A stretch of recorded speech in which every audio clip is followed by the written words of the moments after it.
assumptions. Demographic assumptions are things like mortality rates before and after retirement, life expectancy, the rate of employee turnover, in early retirement, and all of that. So those are demographic assumptions, right? So I saw recently that I think it was Japan, but China for other reasons, obviously, right?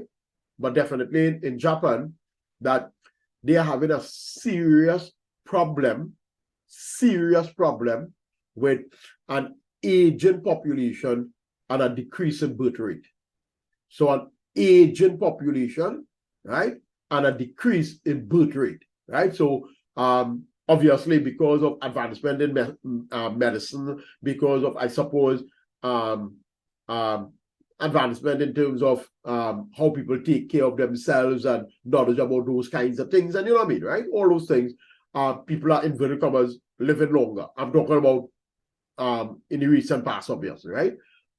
As compared to a century and a half ago, right? Definitely, right? So people are living longer, right? And then secondly, that the birth rate is literally almost zero now, right? Literally, very few people are having, you know what I mean? When I say very few, you understand what I'm saying, right? Very few people are having children in Japan now. Simply the reason being is that, one, I suppose, obviously I pause because I'm trying to be careful, right? But it's not me, it's they. So I will say it, because they don't want to look ugly, inverted commas, with a big belly and the face swell up and thing when they're pregnant now, if you understand what I'm saying, right? So because of vanity, I suppose, right? Good. And then secondly, I don't want to be away from the world of employment. After all, right? The only time a woman has value is if she's working, right? At least that's what the society tells us, right? And therefore it means that, good. And therefore, right, in fact, some of them, they're not even married until they're 30, 35, whatever the case may be. And by then, well, you know, the biological clock ticking, as they say now, right? The reality of it, the reality of it, yeah? So the point I'm making is that, obviously, assumptions changes over time, you know, right? Things like life expectancy and so on, those things change. At one time, everyone spoke about Japanese culture. That's another reason I mentioned Japan, obviously. Japanese culture in terms of when people start to work, they just work for the same employer for their whole life, right? Yeah, unlike, for example, us, in the first 5 years, first 10 years of my career, probably in your career also, I probably changed about 6 or 7 employers, right? The first few years, I stayed basically with the same firm that I used to work for. And then after that, I stayed 1 year, 2 years, 3 years, you know what I mean? And they're moving on now, looking for better opportunities, if you understand, right? But in Japan, at least at one time, it was where once you started work for that particular company, you will work for that company for the whole life, if you understand. But that has also changed, right? So things like, I'll use the word early retirement, right? Or at least leaving the job, right? But life expectancy, all of that, rate of employee turnover, and so on, all of that obviously changes over time, right? So we just want to emphasize that. And then you have what we call financial assumption, things related to the discount rate. Obviously, you will see that we have to discount present values and so on. Future salary levels, allowing for things like seniority, demand and supply of labor, etc. So you have both demographic assumptions and financial assumptions. Now, the IFRS tells us that these assumptions should be neither too cautious nor too imprudent. As far as possible, they should be based on market expectation. They should be unbiased. They should be mutually compatible. As far as possible, they should be based on market expectation. And further, that the discount rate, you will see that we have to use present value calculation, that the discount rate will be the rate, the yield, the market yield on high quality fixed rate corporate bond. So I'll say that again. The discount rate will be the market yield on high quality fixed rate corporate bond. The IFRS tells us if in the economy that we are talking about, for example, Trinidad, you do not have such bonds, right? So you do not have high quality AAA rated, AA rated, investment grade rated. Let's say investment grade rated. So in Trinidad, we have no investment grade bond. We have no investment grade bond, right?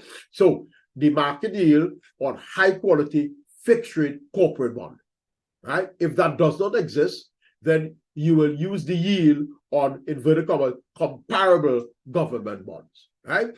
Lastly, the IFRS tells us that the maturity date, the maturity of that bond should reflect the maturity of the post-employment benefit under consideration.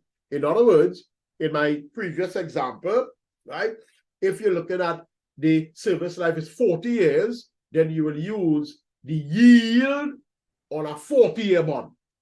If the service life, in my example, is 40 years, then you will use the yield on a 40-year bond. 5 years down the road, 5 years down the road, you'll use the yield on a 35-year bond. 10 years down the road, you will use the yield on a 30-year bond. In other words, what I'm trying to tell you is that the yield could change. The yield changes, right? Or could change. But it should reflect the maturity of the post-employment benefit under consideration. It should reflect the maturity of the post-employment benefit. Let's emphasize them.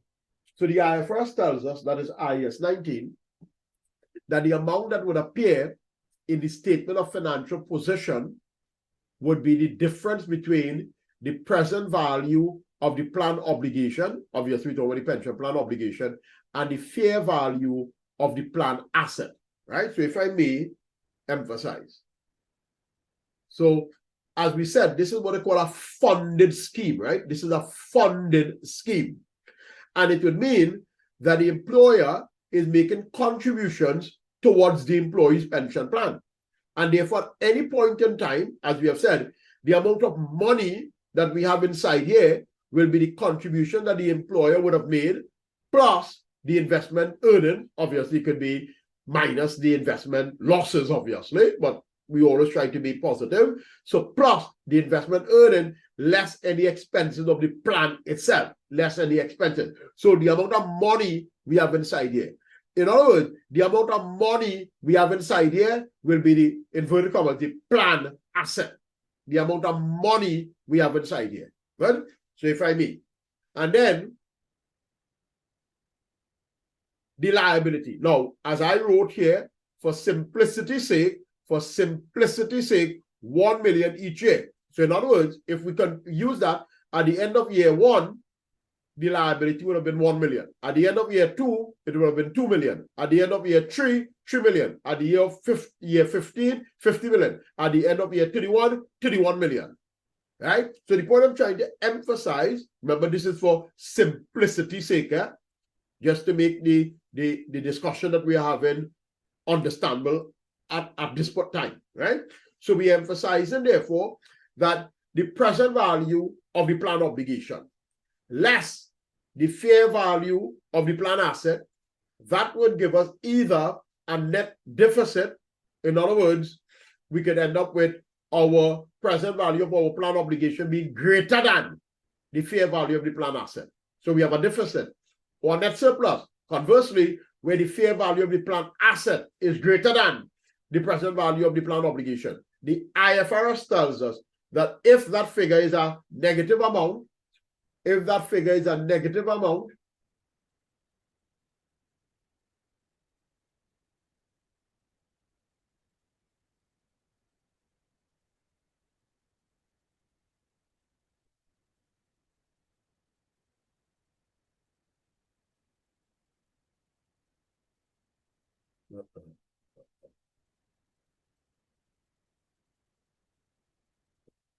that's kind of difficult for me to do. Let me see if I can do it this way. Yeah. All right, spin this thing way.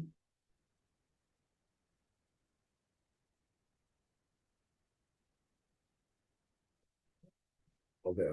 I'll try to think. Well, let me just see if I can just do it this way and done with that. All right. Right, good, yeah. I'll probably try to fix it, right? So we are saying if it's a negative amount, what does that mean? It's a net surplus. Then the IFRS tells us the amount of that, it's a net pension plan asset, it's a net pension plan asset, then the recognition of that will be subjected to the asset ceiling rule. So obviously, I will have to discuss with you the asset ceiling rule. I will have to discuss with you the so-called asset ceiling rule. I doubt very much we'll be discussing that today, but nevertheless, the asset ceiling rule. So just bear that in mind. So if that figure is a negative amount, then there's a pension asset, right? There's a net pension asset, I suppose, right? There's a pension asset. The recognition of that pension asset, net surplus, will be subjected to the asset ceiling rule. Well, so let's get a few things out of the way. That first figure, the present value of the plan obligation, as you and I have already said, will be determined by the actuary. And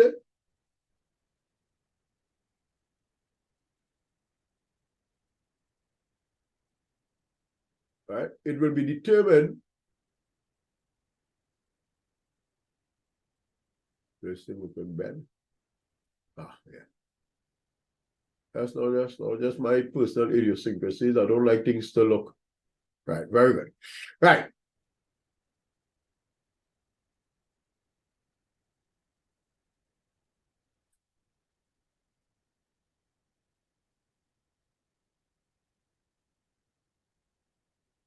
Good. So we're emphasizing then that figure will be determined by the actuary based on actuarial assumptions. I just have a few there, obviously. Right? I just have a few there, right? Now, the actual method that we use to calculate that will be the projected unit credit method. I'm going to demonstrate that for you shortly. The fair value of the plan asset, that will simply be from the fund manager's report now, right? So the fund manager, right, is like the bank statement that you get at the end of the month or whatever the case may be, right? So if you have a bank statement, or if it is you have what they call an investment account, right?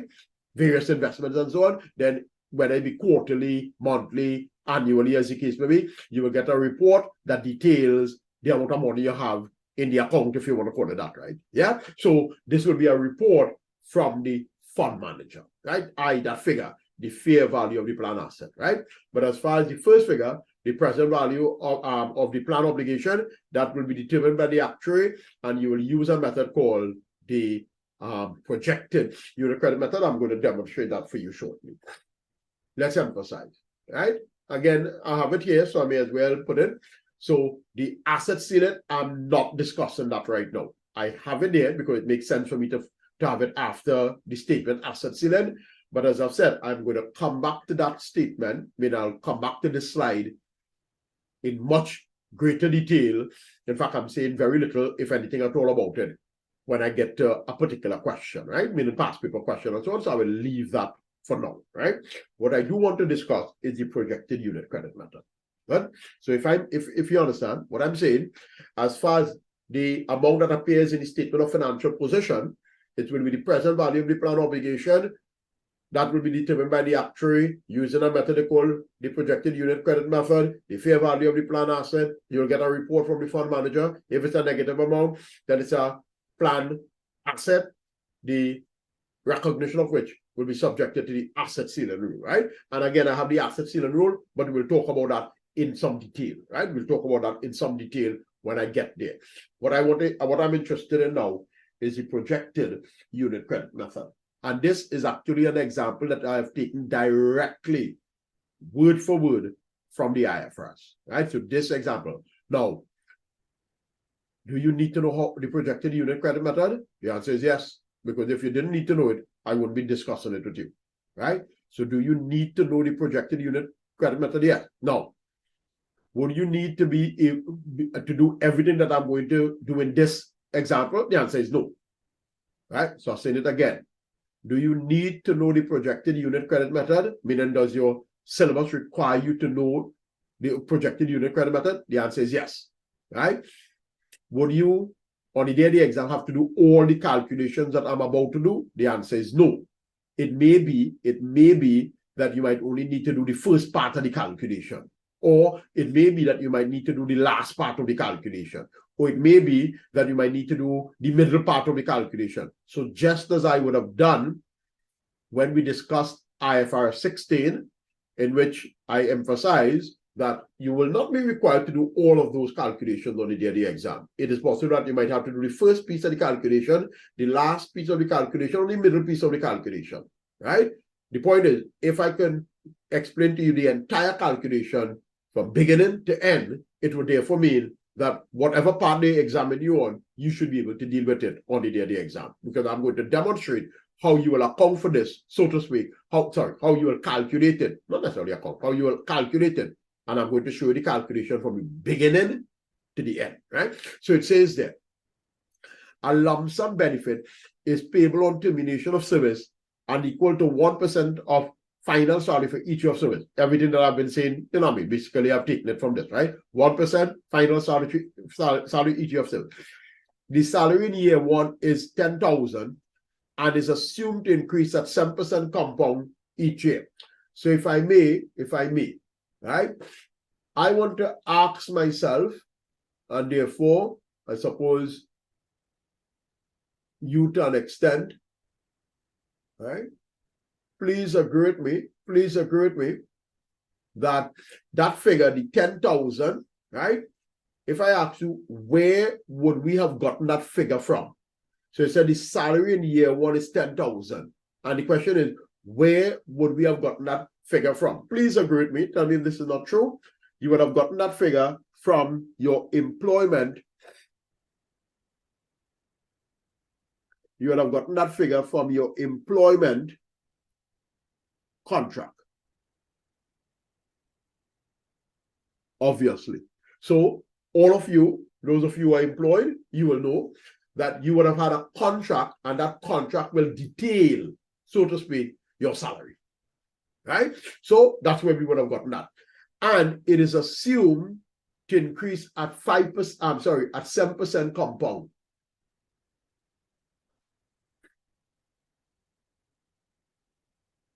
And it is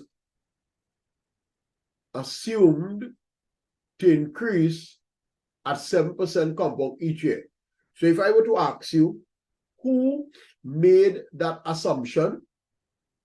Who made that assumption? Because it says it is assumed to increase at 7% compound each year.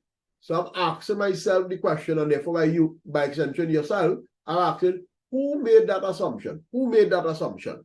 And the answer is the actuary, obviously. Right? So the actuary would have made that assumption. What would the actuary have based his or her assumption on? The answer is on various demographic and financial implications, right? He would have made based on demographic, things like demand and supply of labor, etc., financial assumptions, etc., right? So the actuary is making an assumption that the salary is going to increase at 7% compound each year. It says the discount rate is 10%. So the question is,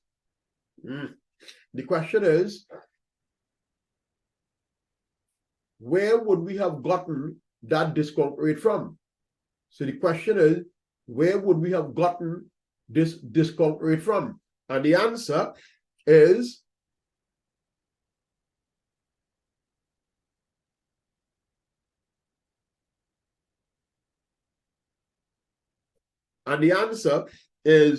from the market yield on a high quality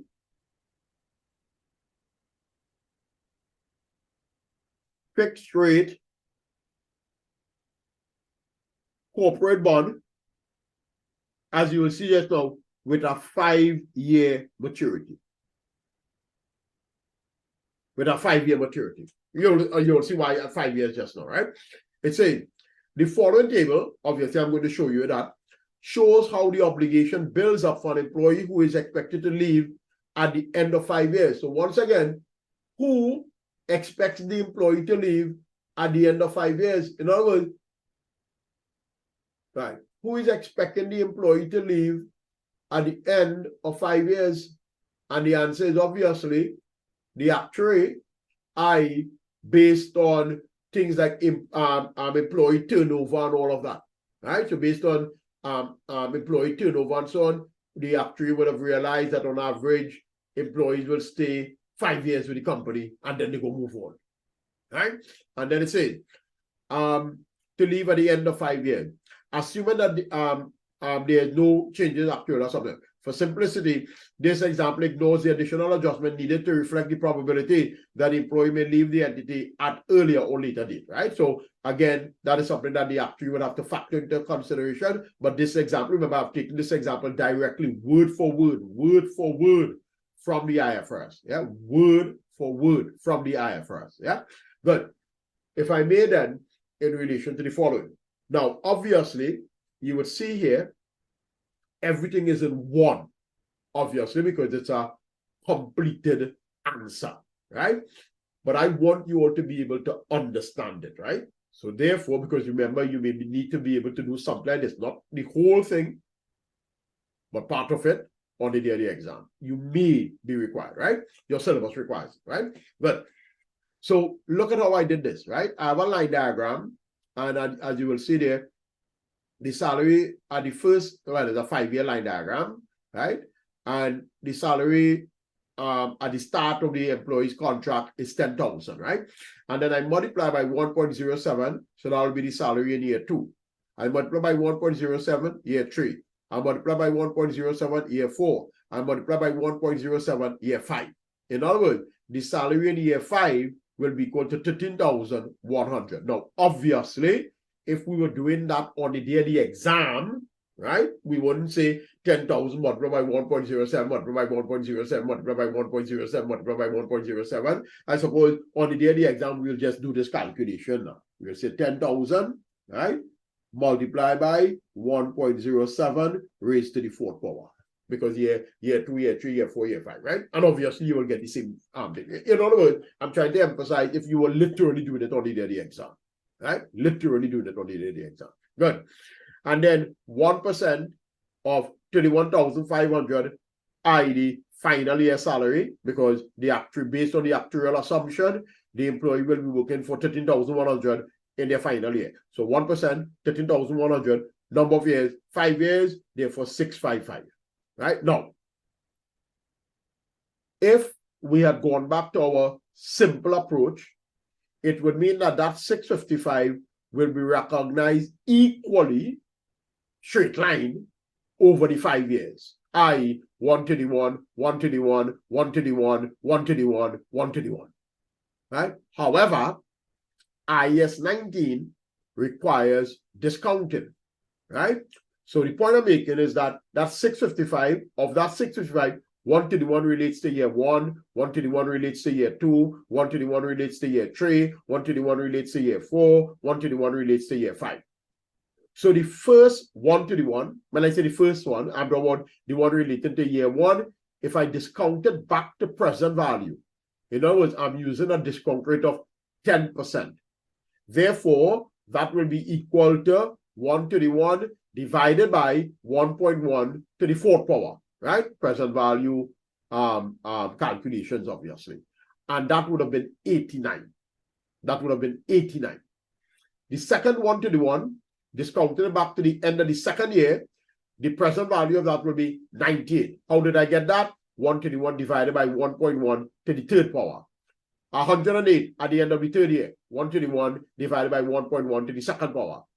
119 at the end of the 4th year, 131 divided by 1.1 to the 1st power, and 131 at the end of the 5th year, 131 divided by 1.1 raised to the power of 0. I hope you all remember that anything raised to the power of 0 is 1. Anything raised to the power of 0 is 1. So 131 divided by 1, in other words, is equal to 131, right? So the present value of the 131 year 1, 131 year 2, 131 year 3, 131 year 4, 131 year 5. The present value is 89, 98, 108, 119, 131. Good? And IAS 19 refers to those figures, the 89, the 98, the 108, the 119, and the 131. IAS 19 refers to that as current service costs. Current service costs. Excellent.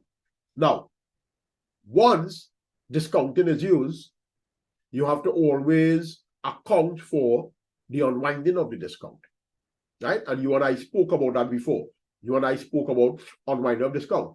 How do you calculate the unwinding of the discount? The answer is you take the present value at the start of the year and you multiply by the discount rate. How do you calculate the unwinding of the discount? The present value at the start of the year multiplied by the discount rate. So therefore, I am calculating the unwinding of discount. Brought forward, year 1 is 0, obviously. And therefore, the present value at the start of the year, year 1, 0, multiplied by the discount rate, 10% is 0. So therefore, the carry forward amount, 89. Brought forward 89, the unwinding of the discount, 10% of 89, 9, therefore 196. Brought forward 196, 10% of 196, 20, therefore 324. And brought forward 324, 10% of 324, 33, therefore 476. Brought forward 476, 10% of 476, 48, therefore 655.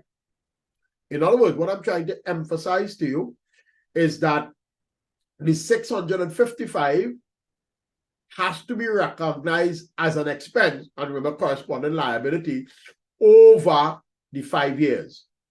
How do we do that? And the answer is we will recognize 89 in the first year, 107 in the second year, 128 in the third year, 152 in the fourth year, and 179 in the fifth year. Everything I have in the box, in other words, now, right? And therefore, I have written there liability and corresponding expense that is going to be recognized each year. And that is therefore how that 655 is inverted commas built up over the 5 years.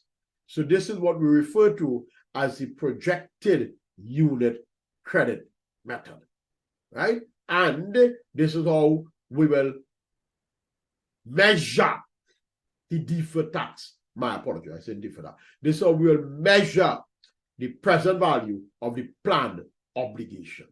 Good? Which is the first line item that appears in our statement of financial position, meaning present value of planned obligation minus the fair value of the planned asset.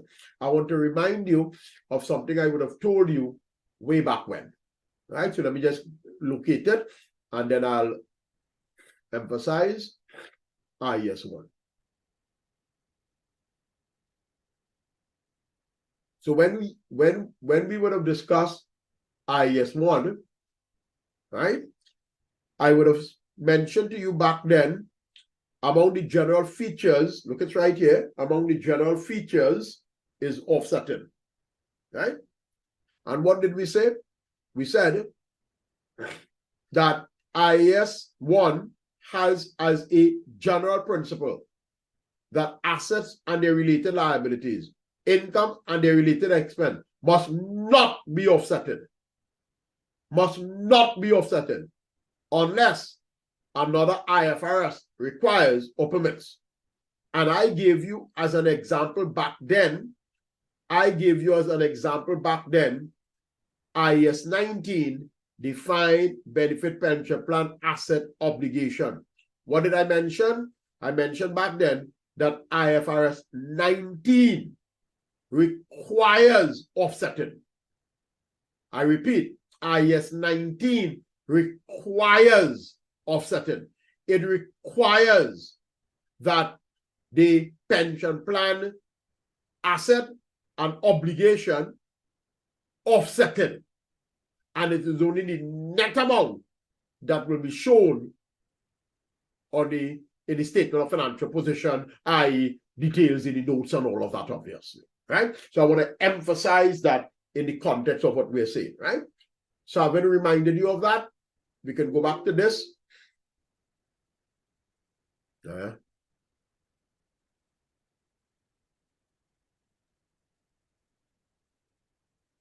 Which one? All right. Good.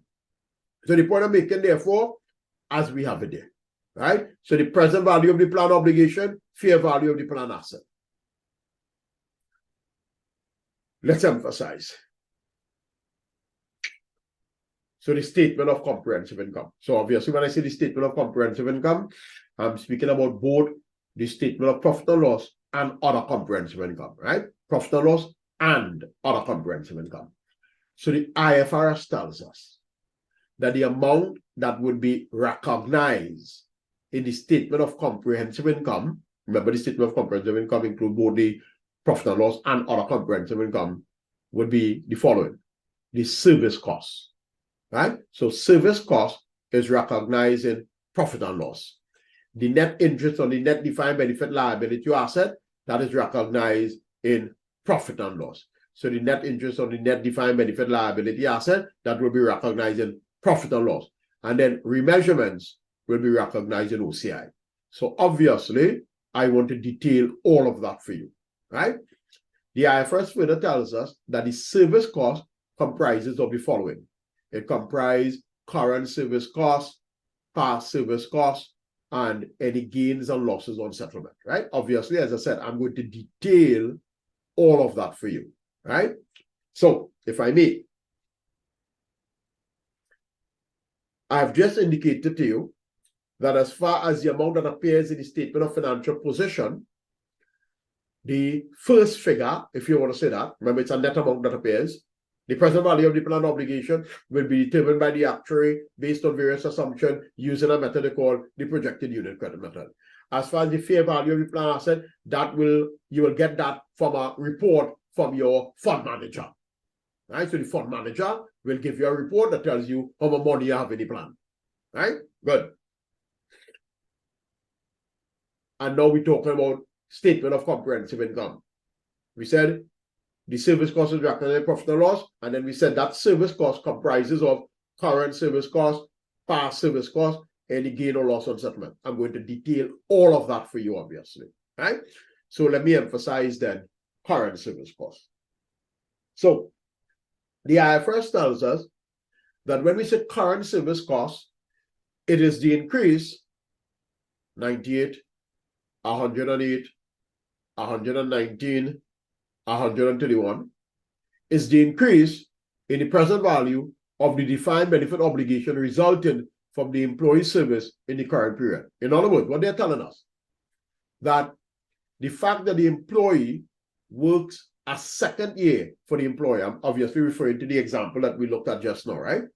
The fact that the employee works a second year for the employer, the employer will have, in present value terms, $98 more benefit payable to the employee. So the employer will have to pay the employee $98 more. That is in present value terms. The IFRS tells us that current service cost is the increase, and it will always be an increase.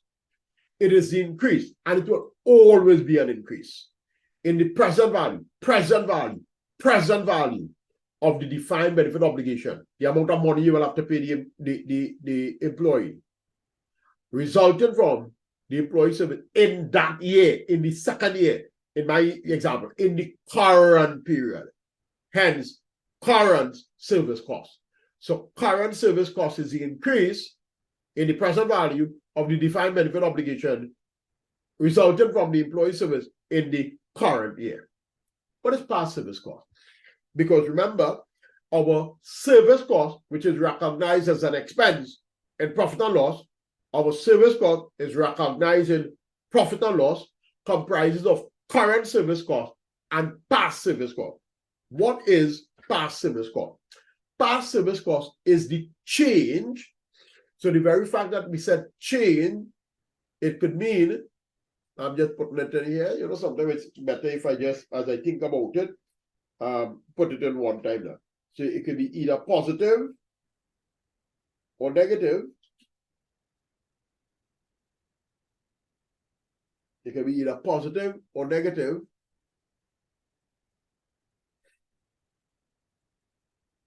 Right? So it is the change.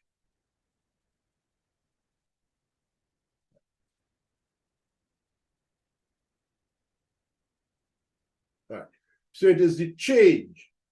It can be either positive or negative in the present value of the defined benefit plan obligation, the plan obligation, the defined benefit obligation, resulting from either of two things, either an amendment or curtailment, arising from either of two things, either an amendment or curtailment. Let me emphasize that in relation to the discussion that we are having. Now, for simplicity's sake, all of these scenarios that I'm going to outline, other than I believe settlement, right? I'm taking it, if you want to say, at the end of the employee's service life. It just makes it easier for me to do it from a calculation perspective. Note, however, that past service costs, etc., will arise during the service life of the employee. During the service life of the employee. For ease of calculation, I am assuming these things are occurring at the end of the service life, other than the settlement. But I'll explain it nevertheless, right? So if I may then, in relation to the following. Keep following me. You see, if you understand, life is so much better.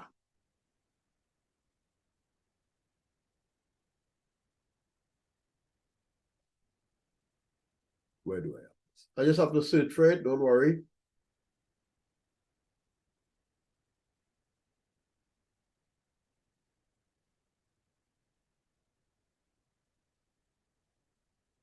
Yes, so let me just get it. Obviously, just oh yeah, so look at it here. Yeah, good.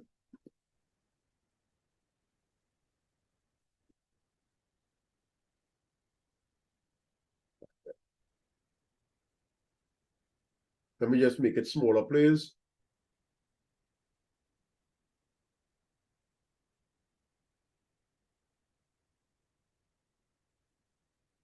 Right. So the same thing, obviously, this is what I pulled in into the slide. You probably would have realized that, right? Good. So let me emphasize, right? So, as I said, what I have here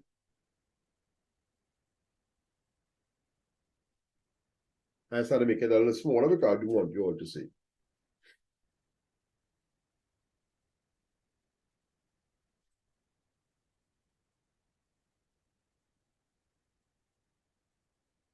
Right, good. So I have it now, right? Yeah, good. So if I may then, in relation to past service costs, remember, as I said, for ease of calculation and so on, right? So for ease of calculation, I am simply assuming that it's occurring at the end of the 5-year period, right? For ease of calculation, right? So I have the past service cost, right? So I'm explaining past service cost. So the original plan was 1% of final salary for the number of years. Obviously, 655, right? Meaning going back to our example that we have, right? The amended plan is 1.5% of final salary for each year of service. Based on our calculation, therefore, that will be 983, right? You see that difference? That is what is called past service cost, right? So what is past service cost? Past service cost is the change, in this case, it's an increase in the present value of the defined benefit obligation resulting from a plan amendment. A plan amendment where you amend, where you change the terms and conditions, right? So in our original plan, it was 1% of final salary for each year of service. In our amended plan, it is 1.5%. And therefore, remember, as I said, this would occur during the service life.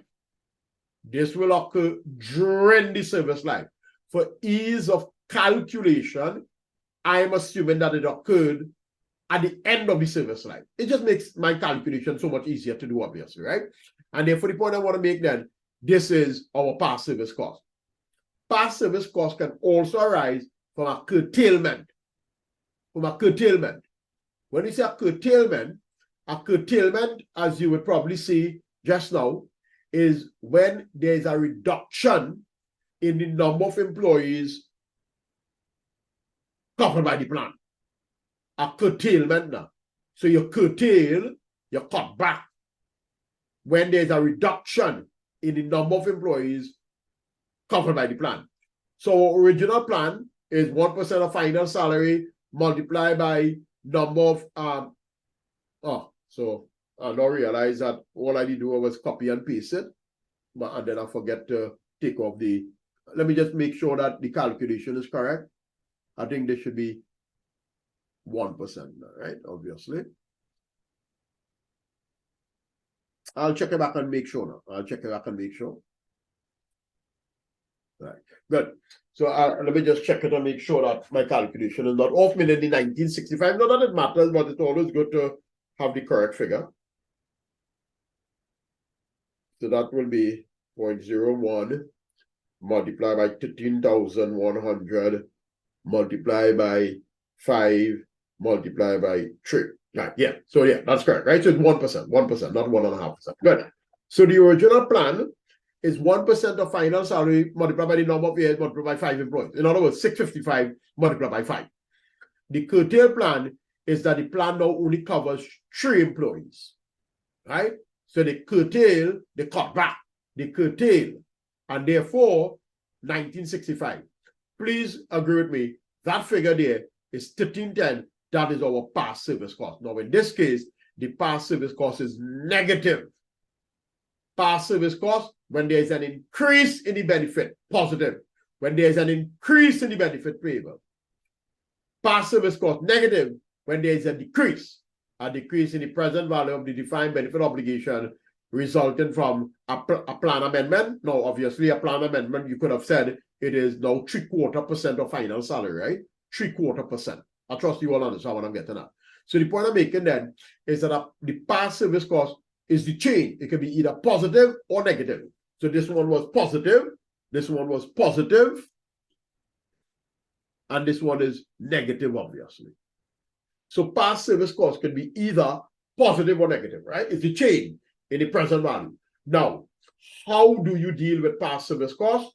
As you will see shortly, you will recognize it immediately. Well, what the IFRS says, you will recognize it in a year in which the related restructuring is recognized or something to that effect, right?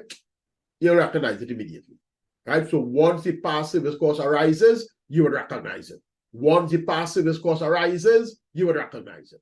But the next term is settlement. So remember, I'm trying to just explain each term, right? Not just say what is said there. So a settlement occurs when the entity enters into a transaction that eliminates all further legal or contractual obligation for either part or all of the benefit provided by the employee under the defined benefit pension plan. Please, the IFRS clarified, it is not the payment at the end of the service life of the employee. In other words, as payment in accordance with the terms of the plan. No, that's not what we talk about. In other words, let me see if I can explain it to you this way. And that is, if I go back here, if at the end of the service life, assuming nothing had changed here, right? Nothing had changed here. If at the end of the service life, assuming that nothing had changed there, the employer company, i.e., pays the employee, remember, the amount is paid out of the assets of the plan. The amount is paid out of the assets of the plan. So if the 655 is paid to the employee, that's not a settlement. That is not a settlement. You don't call that a settlement, right? I.e., it is not a payment in accordance with the terms of the plan. It's not in accordance with the terms, and not a payment in accordance with the terms of the plan, and including the actuarial assumptions and so on. That's not what we talk about. We're not talking about when the pension benefit is paid. We're not talking when the benefit is paid at the end of the service life or the retirement of the employee. Rather, we are talking about this situation here. So let's emphasize settlement. Let's emphasize settlement. Hey, I could have both in one screen. Yeah. Probably makes sense to have it that way. Let me just see if I can make it a little smaller so we can have all of that in one then. Yeah, so we can. Right, so at least you have it in one, right? So right, good. So a settlement is somewhere along the service life of the employee. Somewhere along the service life of the employee, the entity quantified the benefits payable to the employee and paid it. They quantify the benefits payable to the employee and they paid it.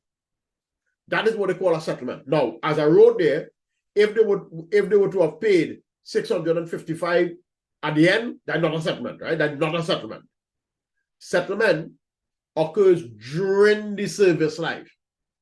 If, for example, somewhere along the service life, the employer company quantified the benefits payable to the employee and paid it, then that will be considered a settlement. Now, it is possible, as you will see shortly, that a gain or loss can arise on settlement. That a gain or loss could arise on settlement. If a gain or loss, a gain will arise if it is that the amount you pay is less than the liability that you settled. The amount you paid is less than the liability that you settled. Then there's a gain. A loss will occur if the amount that you paid is greater than the liability that you settled. Right? At least the liability that you had on your financial statement, if you want to call it that. Right? So you can have a gain or loss on settlement. The point is, a gain or loss on settlement is recognized in profit and loss as part of service costs. Service cost comprises current service cost, past service cost, gain or loss on settlement. Current service cost, past service cost, gain or loss on settlement. Right? So settlement. So if I may. Let's talk about the other part. So net interest on the net defined benefit asset or liability is the change during the period that arises from the unwinding of the discount, that arises from the passage of time. I don't think I need to explain anything like for you in relation to that, right? I haven't already discussed it now, right? So it is the increase or the decrease. Well, it will only be probably an increase. Yeah, well, not the net. The net could be either positive or negative, right? The net, right? So it's the increase or decrease net, right? So there's a change in the net interest, right? During the period that arises from the passage of time, that arises from the unwinding of the discount, right? So if you notice, I've indicated to you that in profit or loss, we'll include the service costs. Service costs comprise of current service costs, past service costs, gain or loss. Net interest, I've indicated unwinding of the discount, passage of time. And then the last one, remeasurement.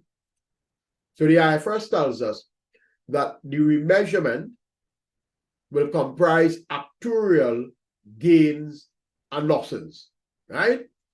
The return on the plan asset and the effect of the change in effect of the asset ceiling. I have not discussed asset ceiling with you. In fact, I will not even discuss it today. Unlikely I will discuss it today, right? Obviously, when I come to it, I'll demonstrate it. Everything is going to be demonstrated via the use of past paper questions, obviously. So let's talk about actuarial gains and losses, right? So I think I've already indicated this. Plan amendment and curtailment. I've already explained that amendment is the introduction of a new plan. Well, no, that's not the one I looked at. The withdrawal of an existing plan. No, that's not the one I looked at. Or change in the existing plan. That's the one I looked at. A curtailment is the reduction by the entity in the number of employees covered by the plan. Obviously, past service cost. It could be either positive, it could be negative. Positive, it increases the present value of the obligation. I showed you that. Negative, it decreases the present value of the obligation. I showed you that. It doesn't matter. You recognize past service cost and profit or loss when the amendment of the curtailment occurs. That's it. Done with that. Right? So you recognize it in the period in which the amendment or the curtailment occurs, as we have already said, right? So I've already told you what is meant by an amendment, what is meant by a curtailment, positive, negative. Settlement, I've already indicated a transaction that eliminates, etc. And therefore present value of obligation, settlement price. It can either be a gain or loss. Gain or loss is recognized in profit and loss, right? We have an amendment to IAS 19. I will come back to this. As with everything else, it really makes sense when, or it makes more sense that I explain it in the context of something, right? So I just have it here because obviously, having spoken about curtailment and settlement, right? Amendment, curtailment, and settlement, I probably should have it here now, right? But I will discuss that with you. Just as I said, I will discuss asset ceiling. I'll also discuss this with you. But it's there let's talk about the one that I'm interested in now. Actuarial gains and losses. What does the IFRS tell us? The IFRS tells us that an actuarial gain or loss is a gain or loss that arises because the actual outturn differs from the assumptions made. So we have mentioned here that the initial liability recognized is based on a number of assumptions, right? Remember, the actuary is making assumptions about what promotion and seniority and etc., demand and supply of labor, all of that, right? And therefore, as time passes, differences naturally will arise, right? Because the actual outturn does not match the original estimate. As a result of that, differences will occur. And that difference is what is referred to as an actuarial gain or loss. Please note, actuarial gains and losses can also arise as a result of changes in the actuarial assumption, right? So it may be that the actuary, as time passes, changes his or her assumption, and therefore actuarial gains and losses will arise, right? Actuarial gains and losses. The one I want to look at is where the actual outturn does not match the original estimate. So to do that, again, it's, as I said, this will occur during the service life. It just makes it easier for me to look at it at the end of the service life, right? I mean, in terms of calculations now, right? So if I may then, in relation to the following. This is actuarial gains and losses. Let me give me a little, let me just see if I can carry it up to 90. No, too much. 75, probably. Right, good. So if I may then, in relation to the following. So, based on the actuarial assumption, what is the assumption? That the employee salary will increase at 7% compound, right? It meant that we expected that the employee's final year salary will be 13,100, and therefore the benefit that will have to be paid to the employee is 655, right? However, assuming that in the first year, meaning after the first year, the second year, the salary increase was 8%, third year, 3%, fourth year, 12%, fifth year, 6%. Then it would mean that the actual employee salary in their final year of employment will be 13,200.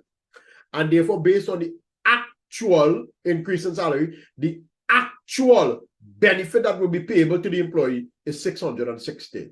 You see that difference? That's an actuarial difference. In this case, because you end up having to pay more than what was based on the assumption, it's an actuarial loss, right? So I want to emphasize, what is an actuarial gain or loss? What is an actuarial difference? An actuarial difference is the difference, gain or loss, that arises because the actual outturn of the event, salary increases 8%, 3%, 12%, 6%, differs from the original assumption, i.e. 7% compound per annum. And therefore, as a result of that, the difference, as we have it there, is an actuarial gain or loss. Right? And then I mentioned it. Please note, actuarial gains or loss will arise each year for the 5 years. But for ease of calculation, I am simply demonstrating, or I've calculated the actuarial gain or loss at the end of the service life. But remember, actuarial gains or losses will arise every year, each year for 5 years. Right? Having said all of that, it's 10:15. So we're going to take a short break. When we return, we are actually going to start putting together all of this knowledge or all of this understanding in an actual exam question, but I will clarify when I get there. I would have sent you all some spreadsheets and so on. I think I would have sent it the last day for you all, right? So you need to locate that spreadsheet. I think I have called it IS-19 format or something like that. Please make sure you locate it. We are going to utilize that, and we are going to demonstrate from the beginning to the end, so to speak, the accounting for a defined benefit pension plan. So I'll see you all back here, God willing, in 15 minutes time, right? And we'll continue our discussion then.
Good. So I'm back. Let's continue with our discussion. Please, if it is you have not yet located the spreadsheet called IAS 19 format, please do so. We are going to utilize that spreadsheet now. So we want to turn our attention to the question under consideration. The name of it is Savage.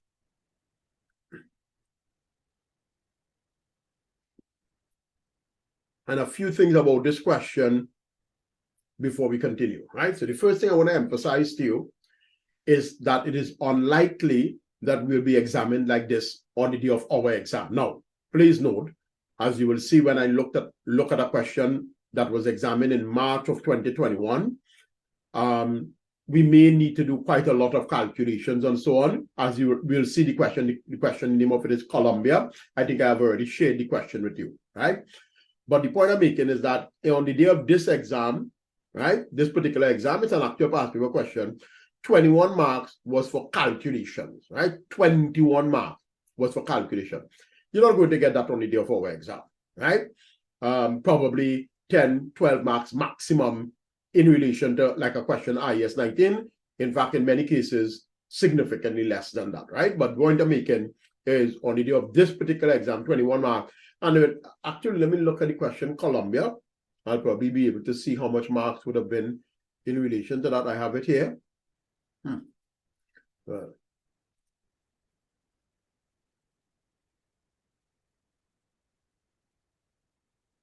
Okay, so on the day of that exam, 11 marks, well, obviously 10 marks, right? But part of that will be in relation to narrative answers and so on, but we'll get to that question when we get there, so to speak, right? Let's stick with Savage for now. So the first thing I want to emphasize to you, it is unlikely that you'll be examined like this, right? Secondly, that the reason I'm looking at this question is it is the single most comprehensive question that has ever been examined on the calculation aspect relating to defined benefit pension plan. So from my perspective, from a teaching perspective, it's a perfect question because it allows me, and therefore by extension, it allows you to have it allows me to try to discuss as many principles as I can using a question, and it allows you to understand those principles in the context of a question, right? But as I said, we'll see how it works out there. The requirement of the question, it doesn't really matter what the requirement is because I'm not too concerned about that, right? After all, as I keep saying, I'm using this for teaching purposes, right? Good. So before I actually start to read the question, I just want you all to do the following.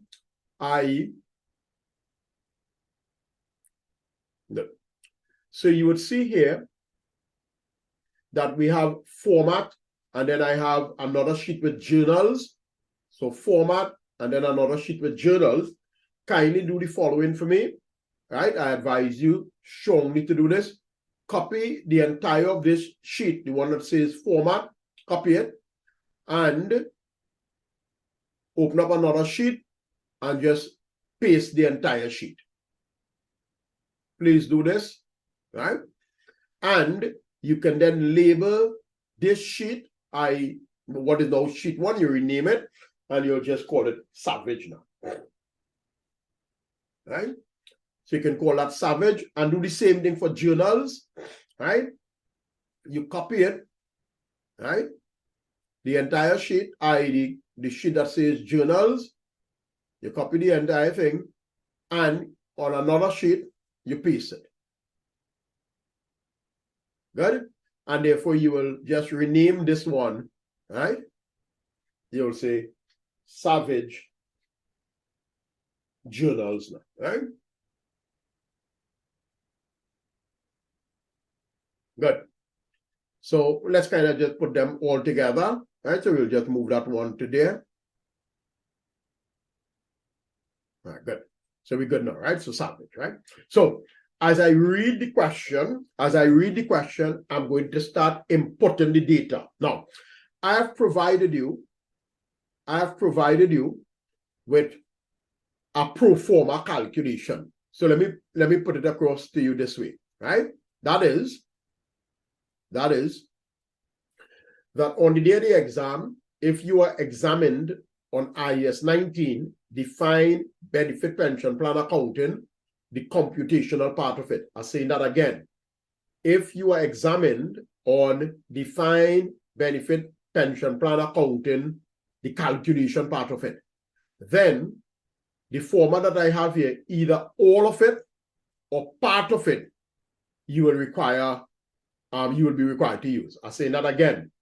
Either all of it, unlikely, but either all of it or part of it, you'll be required to use, so to speak, right? To have knowledge of it, to come up with the answer, so to speak, right?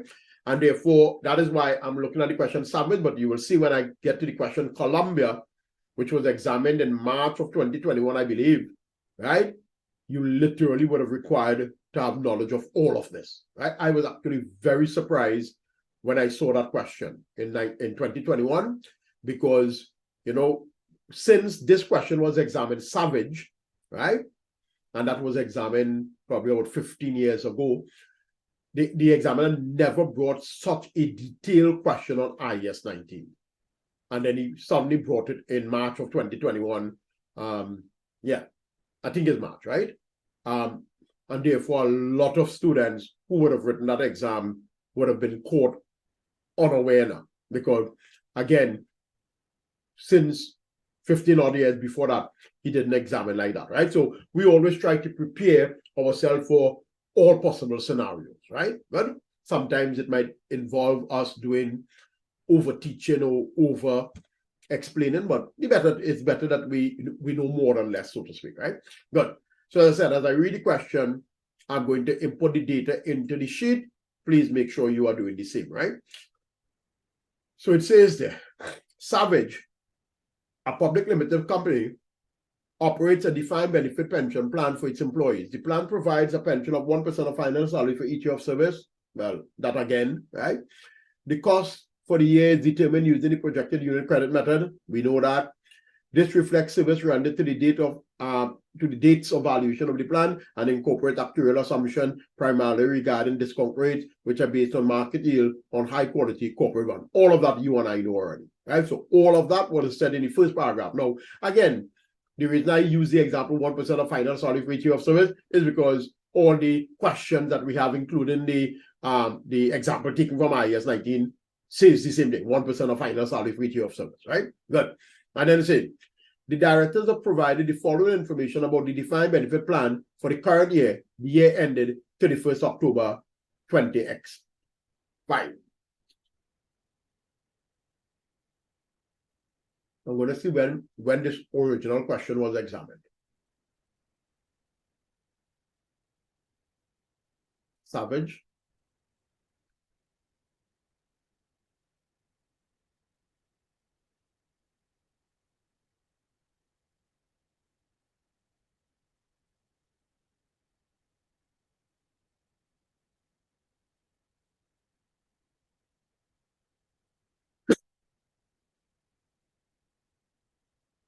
Give me a second.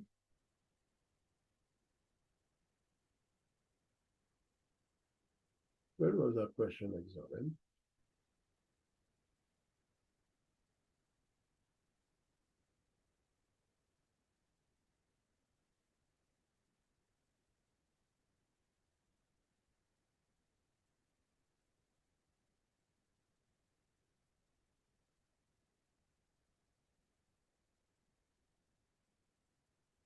Not even seen it.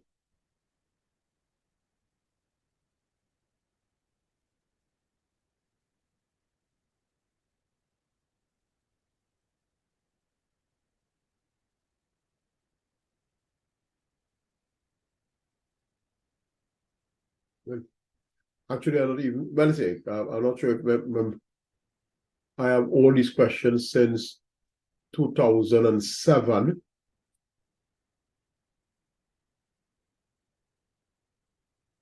Anyhow, I could always probably look for it. That just to satisfy my curiosity now. Anyhow, it doesn't matter. So it says there, the directors have provided the following information about the defined benefit plan for the current year ending 31st October X5. And it says, A, the actuarial cost of providing benefits in respect of employee service for the year to 31st October X5 was 40 million. This is the present value of the pension benefit earned by the employee in the year. In other words, that is our current service cost, because current service cost is the increase in the present value of the defined benefit obligation arising from employee service in the current year, which is exactly what they told us here.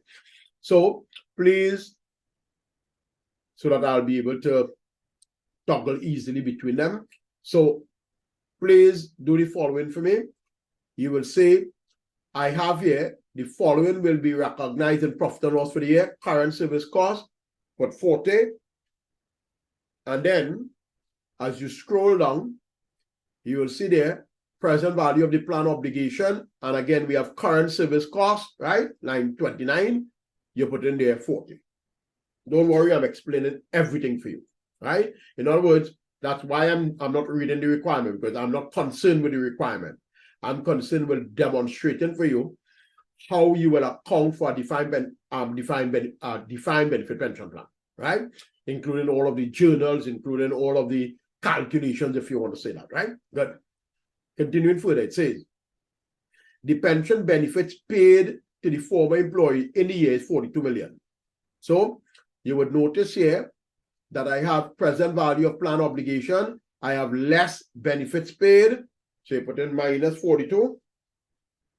And similarly, you will see fair value of the plan asset. You will see less benefits paid. Again, you put in minus 42. Again, remember, I'm going to explain everything for you, right? All I'm interested in right now is that you are picking up the numbers. I'm going to explain everything for you. Continuing further. It says, Savage should have paid contributions to the fund of 28 million. Because of cash flow problem, 8 million of this amount had not been paid for the at the financial year end. Right? So please agree with me. You would see here under fair value of plan asset contribution, right? And just right there, please. Just do it like this. 28 minus 8. In other words, you could have just typed 20. You could have just typed 20. Obviously, this is the contribution paid now. The contribution made, the contribution paid. Right? Contribution is 20. Right? So the contribution is not 28. They should have paid 28, but they only paid 20. They should have paid 28, but they only paid 20. 8 million was not paid or whatever. So, as I have it there. Continuing further. It says, the present value of the obligation to provide benefits to current and former employee was 3,000 million at the end of last year to the 1st October X4 and 375 million at the end of this year. So several things you need to do, right? So if you scroll up, right, you can put here, please, year end 31st of October X4. And similarly here, 31st of October X5. Good? And the present value of the plan obligation at the reporting date, the question tells us, is 3,000 million. And as of this date, it is 3375. Right? So 3,000 million and 3375. Further, if you scroll down, you will see I have here present value of the plan obligation. Remember, I'm going to explain everything for you. Present value of the plan obligation, you'll see present value of the plan obligation at the start of the year. That is equal to 3,000 million, 3,000, all the figures are in millions, obviously. And then the present value of the plan obligation at the end of the year is 3375. Right? Now, normally what I will do, just to emphasize it, I will say I'm getting that figure from up here, obviously, this figure from here, right? And obviously, I'm getting this figure, 3375, from here. Now, remember, as I said, if you want to just type in the 3,000 and the 3,000 and the 3375, that is 100% okay. If all you want to do is type it, hard type it, that's okay, obviously. Good. I continue to say, the fair value of the plan asset was 2,900 million at the end of last year, 3,371 million at the end of this year, including the contribution owed by Savage, right? So look at how I'm going to do here. I'm going to less the fair value of the plan asset, less minus 2,900, And here I'm going to less, and that will be equal to minus, I like to put it in brackets, 3170 minus 8. They said that 3170 includes the 8, but remember they did not pay the 8. It includes the 8, but remember they did not pay the 8. It includes the 8, but remember they did not pay the 8, right? And therefore, please agree with me, our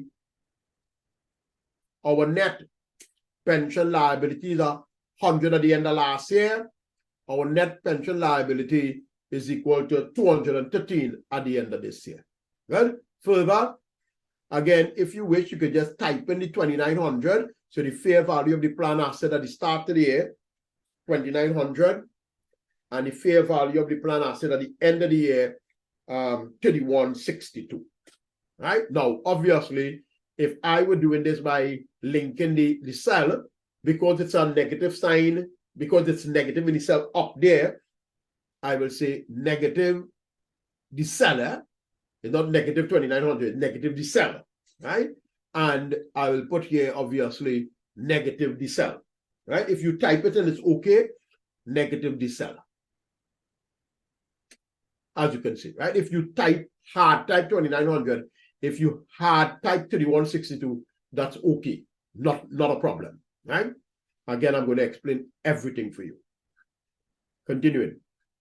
It says, with effect from the 1st of November 2024, like the first day of the financial year, the company had amended the plan so that the employees were now provided with an increased pension entitlement. The actuary computed that the present value of the cost of these benefits at the 1st of November was 125. So it's an amendment and there's an increased benefit. There's an amendment and there's an increased benefit. There's an amendment and there's an increased benefit. In other words, this is what we call past service cost. Further, this past service cost arose on the first day of the year. This past service cost arose on the first day of the year. So you will notice, therefore, I have here under our present value of our plan obligation, I have past service cost if it arises at the start of the year. It did, 125. And then I have past service cost if it arises at the end of the year. In this question, it's not applicable, right? Past service cost if it arises at the start of the year. Further, as you and I am aware, past service cost is recognized in profit and loss, so 125. So type 125 in the following amount will be recognized in profit and loss, and 125 here. Good? And then it continues. It says, the interest rate on high quality corporate bond was as follows. Obviously, they give us the rate at the end of last year, end of this year. We are going to use the rate at the end of last year, start of this year. To do what? To calculate the unwinding of the discount. The interest on the plan obligation, the interest on the plan asset. As a result of what? As a result of the passage of time, i.e. the unwinding of the discount. How do we calculate that?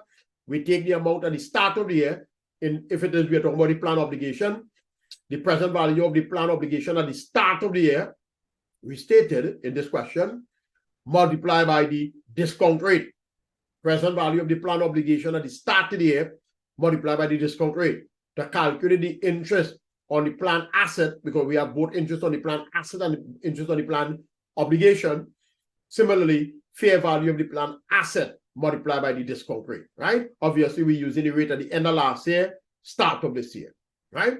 So if I may then, I will have here, look what I'm having. I have a subtotal restated, subtotal restated. So I have a subtotal restated. And then I have interest cost, present value of the plan obligation restated at the start of the year, multiplied by the discount rate. So that will be equal to 3125 multiplied by 0.06. 6%, therefore 188. Please, this entire column just increase it to 1 decimal place for me, please. 1 decimal place. So you will see obviously here 187.5, right? It just increases the entire column. That entire column, right? Increase it to 1 decimal place. And then similarly, I will have here interest on the plan asset. the fair value of the plan asset at the start of the year multiplied by the discount rate as a result of passage of time multiplied by 0.06, as I have it here. So note, therefore, I now have interest on my plan obligation, and I have interest on my plan asset. I have interest on my plan obligation, and I have interest on my plan asset. The net amount will be included in profit and loss. So look what I have here. I will have net interest on the defined benefit liability asset. So that will be equal to 187.5 minus 174. Please agree with me.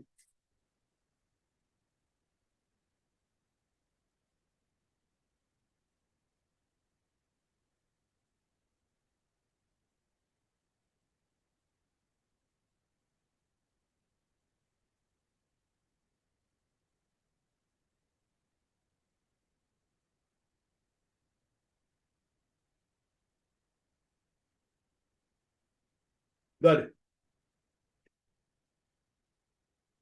There are no other data points in the question, and therefore what I have done, and therefore if you get a question like this on the day of the exam, you will do similarly, right?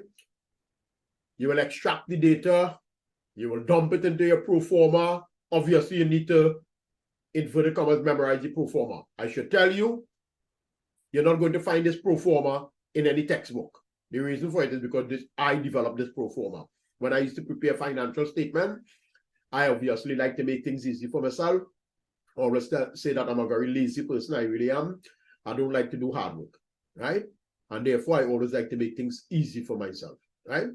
And therefore, what I did back then, it might have been in 2001, I believe, I sat down, I read the entire standard, and I fabricated a schedule that I can use to do the accounting, so to speak, now, if you understand what I'm saying, right? And therefore, this is it. I'm telling you, you're not going to see it in any textbook, right? You will not see it in any textbook, right? Because this is something that I would have developed. But I guarantee you, it works. And not only does it works all the time, right? Because I took literally everything that could possibly show up in IAS 19 defined benefit pension plan accounting. So notice, therefore, I have here exactly what the standard says. And remember, as I said, I developed it based on what the standard says, right? Not that I developed it based on my intellect. I took what the standard said and I developed it, right? So we did this. The standard says that what would appear in profit and loss and other comprehensive income in profit and loss will be our service cost. Our service cost comprises of current service cost, past service cost, and gain or loss on settlement, and it will the net interest will also be in profit and loss, right? So that's exactly what I have there. Good. And I'm emphasizing here then that the gain or loss on settlement in this question, it was not applicable, right? Good, not applicable. Again, probably you could do this, just put everything, line it up to the end, line it up on that side, right? So not applicable. And then I can just sum it, and this would represent my expense then, my total expense for the year. So my total expense for the year, as you can see, is 178.5. 178.5. Good. Then I have here, the foreign remeasurement will be recognized in OCI. So remember, the IFRS tells us that, right? Just in case you may have forgotten, let me show you where the IFRS tells us that. I'm just going to show you where I just had to get control of the mouse. Where's my mouse? All right, good. So I'm going to show you where the IFRS tells us that. The IFRS tells us that remeasurement comprises of the following. One, actuarial gains and losses. So obviously I just put it in my schedule. The return on the plan asset, again, I put it on my schedule, and then the change in the effect of the asset ceiling. We have not spoken about asset ceiling as yet, right? So, but I put it into my schedule, obviously, right? So if I go back to that, then you will see that exact thing here. It says the following remeasurement will be recognized in other comprehensive income, everything as I have it there, obviously, right?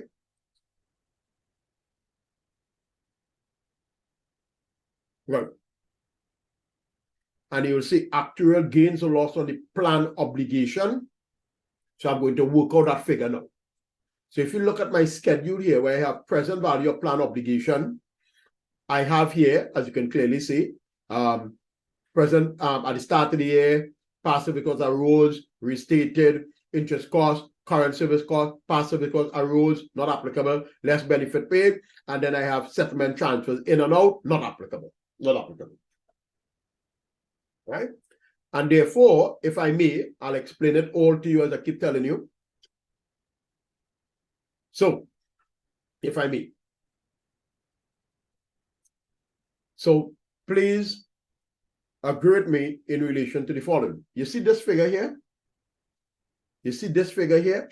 This figure is based on actuarial assumptions. So based on actuarial assumptions, i.e., we were expecting that the plan liability, the plan obligation, would have been 3310.5. This figure is based on actual. So based on actual, our plan obligation is actually 3375. This is based on assumption. This is based on actual. This is based on assumption. This is based on actual. And therefore, you will agree with me, because our actual is more than our assumption, because our actual is more than our assumption, we end up with an actuarial loss. Why? Why? Because our actual liability is greater than our expected liability. Please agree with me. So we end up with an actuarial loss.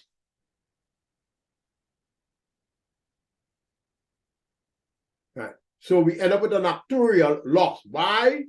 Because our actual liability is greater than our expected liability. So obviously what I have here, because it confuses students sometimes, I emphasize that if you get a figure in a bracket, it's a gain. If you get a figure without a bracket, it's a loss. Right? Some students get confused. So obviously, but remember, the easiest way to figure it out is exactly what I did here. If it is our actual is greater than our expected, we have a loss. If our actual is less than our expected, we would have a gain. Please agree with me. So it would mean, if I may, that our actuarial, and remember, it's a loss. It's a loss. It's a loss. So look what I'm doing. To show the loss, I'm saying negative decel. Negative decel. Actually, no, not negative decel, because it's a loss there. So I'm saying positive decel.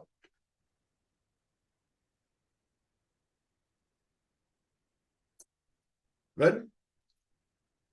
As I have it here, 64.5. The next line item I have here is return on the plan asset, gain or loss. So I drag down and I will see here fair value on the plan asset. And again, transfers in, settlement in, transfers in and out, not applicable. So once again, if I get my subtotal, it is 3052. Once again, if I may, obviously I will have to change the figures and so on, meaning change the wording. Right, but I'll do that just now. So once again, this is based on assumptions. This is, again, you'll understand why just now, so I'll change that obviously. It's a gain because our actual asset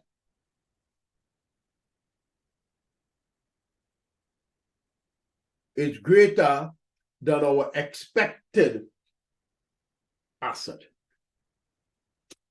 as I have it here. So the gain, our actual asset based on actual, is greater than our expected asset based on assumptions, right? Let me just take off this here. I'll probably have to fix the spelling of it. Okay, right here. Okay.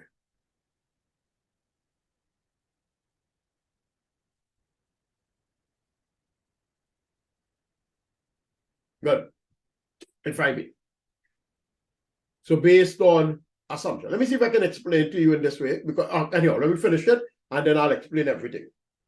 So that is equal to 3162 minus 3052, i.e., we have a gain of 110. Right? Please note, gain negative, return on the plan asset, gain negative, return on the plan asset.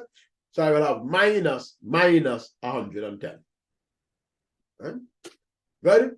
And minus 110, this one is not applicable. And therefore, if I put it all together, the sum of it. As you will see, right? Good, don't worry. As I said, I'm going to explain everything. So what I will do, I'll show you the screen part by part, just in case someone did not get all of the figures, right?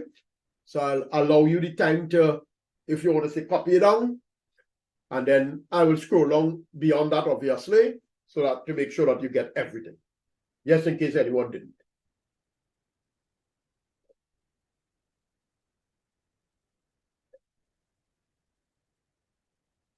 Let's excuse me for a minute. I just take it off my camera. I'm still here.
Good.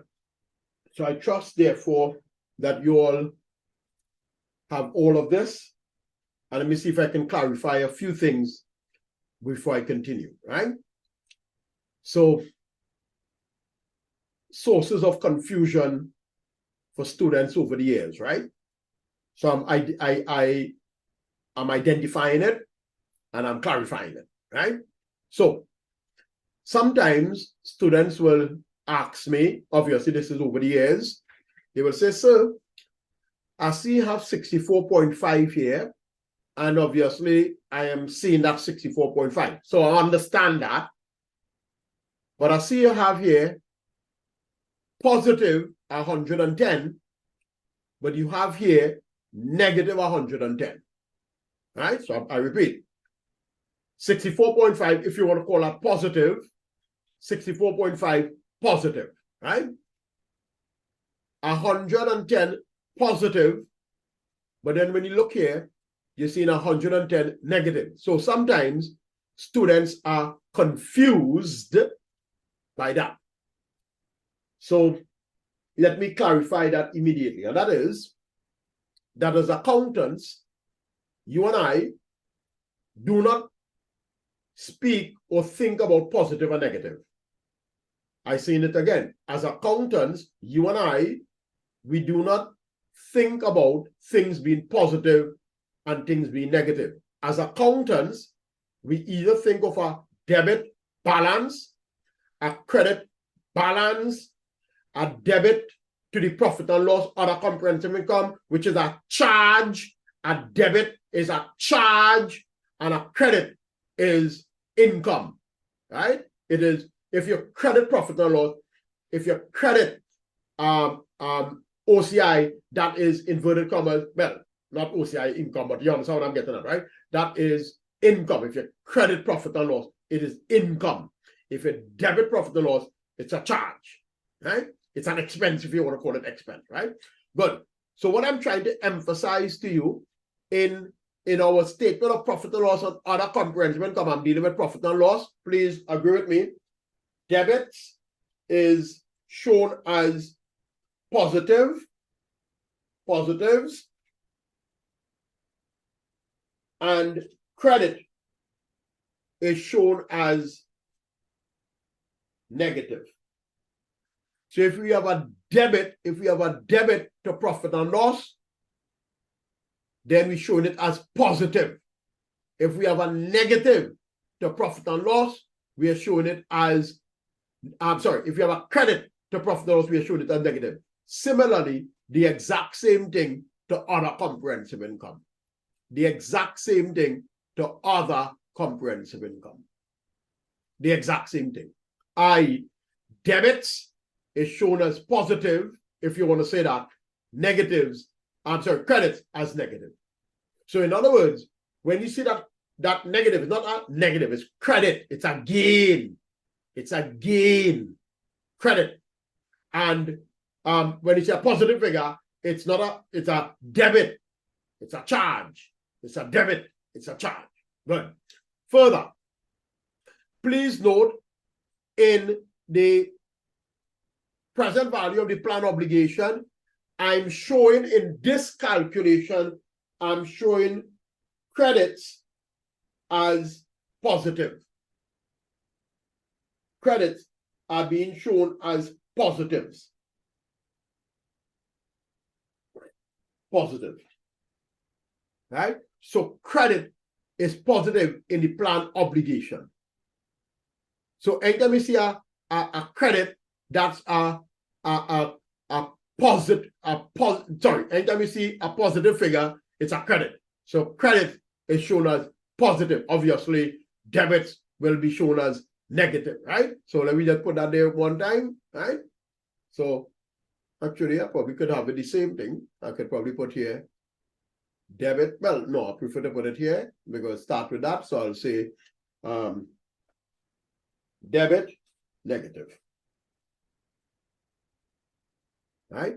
So remember, this is a balance sheet account, statement of financial position, right? It's a balance sheet account, plan obligation, liability account. And therefore, liability, I'm showing a credit. Actually, I should write here credit balance, if you want to say that. Credit balance, and I'll say here debit balance. Right? So if you understand what I'm trying to say, right? Good. So credit, if it's a balance, if you want to put it that way, this is a positive figure. So that's a credit balance. Right? Obviously, debits reduces credit balances. Debits, negative figure, reduces thing. In this case, actually, I prefer to do it this way. So I'll cut off this from here. I'll cut it off from here. I'll put it here. Don't worry, I'll adjust it. I'll adjust it.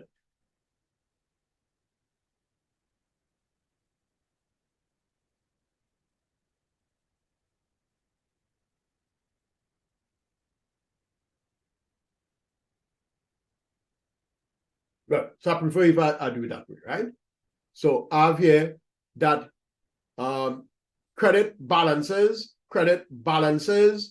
are positive, debit balances are positive, in other words, right? So you at least understand it's a balance now. So obviously anything that reduces a debit balance will be shown as negative. Anything that increases a debit balance will be shown as positive, right? So, and here, similarly, the credit balance is shown as positive. So anything that increases my credit balance will be credit. Anything that decreases my credit balance will be negative, right? As we have said. So, sometimes I said students will get confused now. Once again, in my balance sheet, because of the format that I have, please note, I suppose,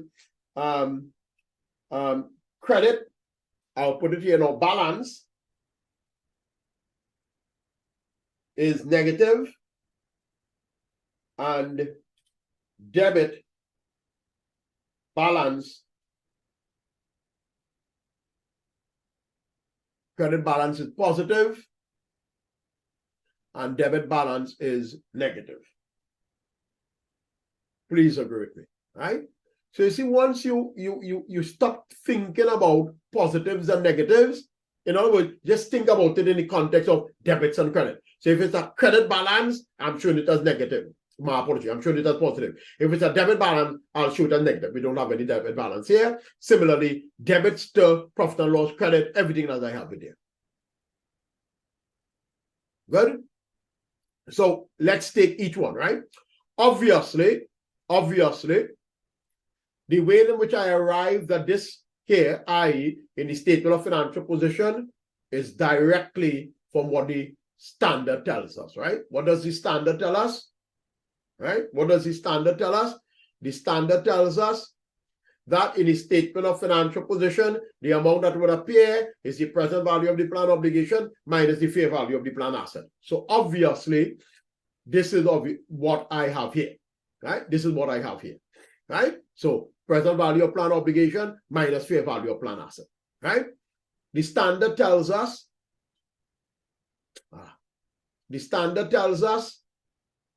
that what would appear in the income statement is the current service cost, net interest. Current service cost comprises of, the amount that will appear in profit and loss will be the service cost and then the net interest on the net defined benefit pension plan asset or liability. Recognize the profit and loss. And that service cost comprises of current service cost, past service cost, gain or loss on settlement. So that is exactly what I have here. So if you notice, I have the following will be recognized in profit and loss, current service cost, past service cost, gain or loss on settlement, and as well as net interest on the defined benefit liability asset. And then I said, if I continue, right, that the remeasurement, sorry, let me just go back here, that remeasurement will be included in OCI. Look at right here, remeasurement will be included in OCI. And the standard tells us that remeasurement comprises of the following: actuarial gains and losses, return on the plan asset, and any change in the effect of the asset ceiling. So obviously, that is what I have here. Right? That is what I have here. I have that measurements will include actuarial gains and losses, return, change. Right? So all I did is that I took what the standard said and I put it into format. Right? I took what the standard says and I put it into format. And then I arrived at this latter two with common sense. Let me see if I can say if I can do it in this way. Well, yeah, I'll take one by one then. Right? Think about the present value of the plan obligation, right? So I have an amount from end of last year brought forward this year. And what does the IFRS tell us? The IFRS tells us that current service cost is the increase in the present. Okay, so I have to add current service cost. So I'm taking the amount that I had at the start of the year, and the IFRS tells us that current service cost is the increase in the present value of the defined benefit obligation resulting from employee service in the current period. Okay, so I have to add current service cost. The IFRS tells us that past service cost is the change, positive or negative.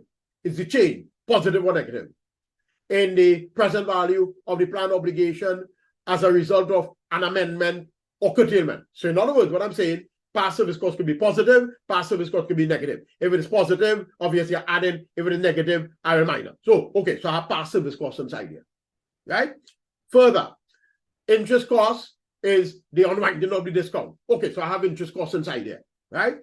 Obviously, benefits paid reduces your obligation. So let me see if I can put it across in this way. So let's say that Kenise has $10 owing to Conrad. So Kenise owes Conrad $10. And then Kenise pays Conrad $2. Then obviously, the fact that she paid $2 means that her liability will reduce to $8. That makes sense, right? So all I'm saying is that any benefit that is paid out of the plan asset, and you'll come to plan asset just now, reduces the liability. So if you make a payment, it reduces the liability. As you can see, I have it there, right? Settlement transfers in and out. Obviously, we did not settlement in this question, but obviously, if you settle something, your liability is going to be reduced. Remember, what is a settlement, right? A settlement is where the entity quantifies the benefits payable to the employee and paid it, right? And it's not in accordance with the plan obligation at the end, everything that we have said, right? So a settlement will reduce it. Obviously, if you transfer employees into the plan, the plan obligation will increase. If you take out employees from the plan obligation will reduce, right? So you can see that common sense, as I like to say now. And then I have my actuarial gains and losses, i.e., as a result of the differences between the assumption made and the actual obtained. And I have it there, put it there. If it's a gain, if it's a loss, obviously based on how I have it there. Think about your plan asset, right? So you start with money at the start of the year, right? So think about any one of you that have a bank account, right? You have a bank account, right? So you start with a certain amount of money at the start of the year. So let's say you start with $1,000, right? Now, assuming that you did nothing, absolutely nothing, then that $1,000 will end up being more at the end of the year. Why? Because of interest that you will earn. If you assume that the interest that will be earned is 6%, therefore, $1,000 you started with, 6%, you will end up with $1,060, 6% of $1,000, obviously. Because you're assuming that the interest that you will the interest that you will earn is at 6%. Good. But then you have some other things. For example, you are going to make contributions during the year. You're going to deposit money into the bank account. So if you deposit money into your bank account balance will increase. But it's possible that you will also withdraw money from your bank account. So it will mean that your bank account will decrease. So look at what I have there. I have fair value of plan asset at the start. Any money I deposited, contribution will increase it. Any interest that I expect to earn will increase it. Any benefits that I pay, any withdrawal will reduce it. And then obviously settlement transfers in and out. Remember, if you settle something, your plan asset is going to be reduced. Your plan obligation reduces, your plan asset reduces. And then again, return on the plan asset as a result of the unwinding of discount, as we have said. So the point I'm trying to emphasize once again, no, interest on the plan asset as a result. The point I want to emphasize is based on it's possible that a difference will arise in terms of the amount of money you have in your bank account at the end of the year, because based on assumption, this is what you had expected. But when you look at the actual, it is equal to what we have there. So the point I'm trying to make, therefore, it's literally common sense, to come up with this. But The very fact that I came up with it, it doesn't require great intelligence, right? If you understand what I'm trying to say. It's based on common sense. You just read the IFRS and you will understand what the IFRS says, right? But obviously I'm interpreting for you. But more than that, I'm going to demonstrate the journals for you, right? Now, obviously, I'm using the journals for Savage, right? So think about it, right? And that's why I call it our net. That's why I call it our net pension plan, our net pension plan liability, pension liability or asset now, our net, right? Because remember, it's the net amount, right? But I'll try to emphasize it, right? So our current service cost, please, if you want to hard type the numbers, you can do that. I just want to show you. So I am debiting profit and loss. Look at right here, 40. And I'm crediting my pension liability account. Now I have net pension liability asset, but it's my pension liability account. Look at right here. Look at right here. So in other words, what I'm trying to emphasize to you, if you want to hard type it, you can hard type it. What I want to emphasize to you, that our current service cost, the double entry for current service cost is debit profit and loss, credit our plan obligation. Credit our plan obligation, because that we have a net account, credit our net plan liability asset. Good? Past service cost, if it is positive, you're going to debit profit and loss. Obviously, look at here, 125, debited, and you're going to credit your plan obligation. Look at right here, your plan obligation, look at right here, 125. So again, as I said, because it's, I don't know why I put a negative sign in front of it. I just made a mistake, obviously. Right, 125. So again, I'm debiting profit and loss and I'm crediting. Obviously, if it is negative, then the opposite journal now. If it is negative, the opposite journal. In this question, it's not applicable. In this question, it's not applicable. Just so that everything will line up properly, just put everything to the side. Well, yeah, right, yeah, good. Interest on the plan obligation. Interest on the plan obligation, right? Now, because the figure that I have in my income statement, my profit and loss account, is a net figure, I'm emphasizing it this way. So the interest on the plan obligation, I'm going to debit profit and loss, and I'm going to credit the pension obligation account. So I'll take it up from there. So that will be equal to this figure, the interest, where is it? 187. And I'm debiting this figure here, right? So please, I'm just taking it from here, because remember in my income statement, I have a net figure, but I'm going to show you it shortly, obviously.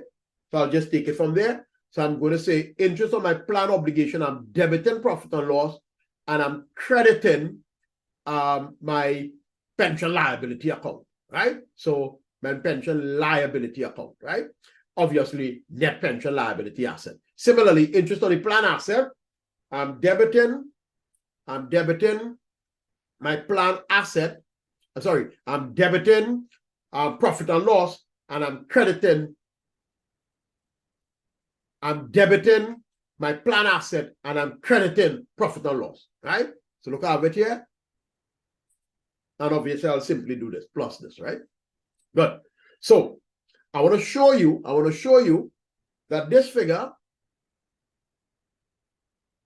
minus this figure is equal to 13.5. This figure, my debit to profit and loss is 187, my credit to profit and loss is 174, therefore 13.5, which is obviously the same 13.5 here. You can clearly see that. Look at right here, 13.5. Right, as we have said. Please agree with me. Right, so you're seeing the 13.5, obviously. Good, so I'm emphasizing. Right, good. If we had a gain on plan on settlement, it will be debit and you will credit gain on settlement and credit profit and loss, right? Not applicable, obviously. Right? Not applicable. Obviously, if it was a loss, same thing. When I say opposite now, debit profit and loss, credit plan asset liability. As you can see, right? So the opposite, yeah. Actuarial loss, I'm debiting OCI. So I'm debiting OCI. So I want OCI, look at right here. And I'm crediting, because it's a loss, I'm crediting my plan obligation. Look at right here. Plan obligation. So remember, credit my plan obligation. Similarly, in relation to my, obviously I'll open up the cell just in case anyone didn't get it. My actual gain, well, obviously if it's a gain, it's the opposite, but in this case it was not applicable. In this case, it was not applicable. In this case, it was not applicable. We didn't have a loss. In this case, it's not applicable. Right? Not applicable. So if we had a gain on the plan obligation, the opposite, obviously. Right? If we had a return on the plan asset or loss, you would have debited OCI and you would have credited net pension liability asset.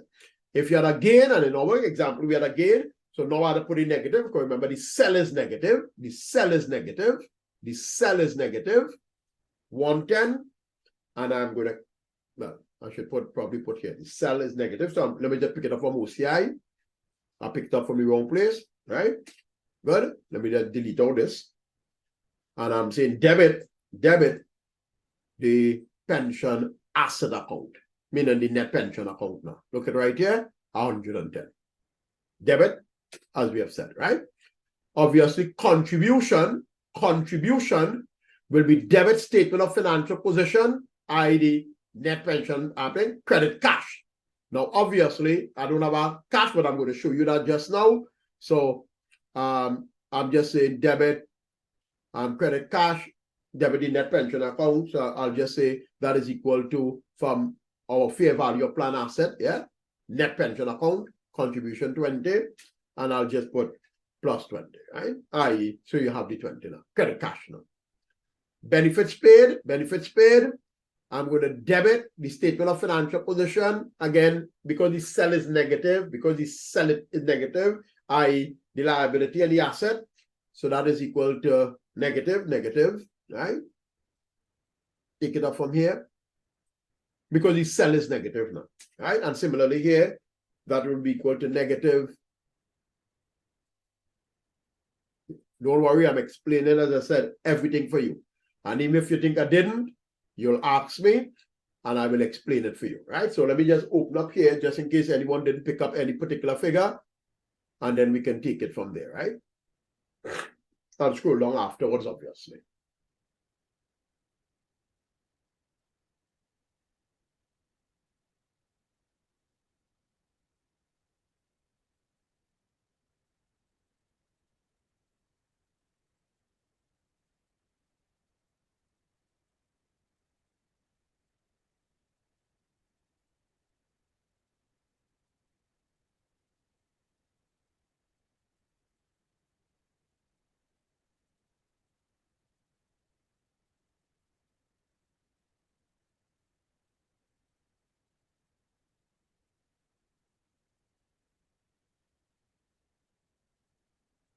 Let me scroll down so that, as I said, if you didn't pick up anything, I have plenty more to say.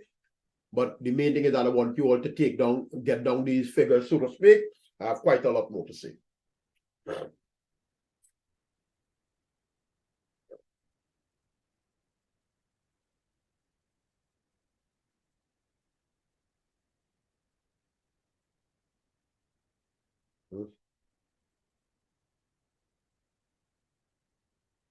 Good.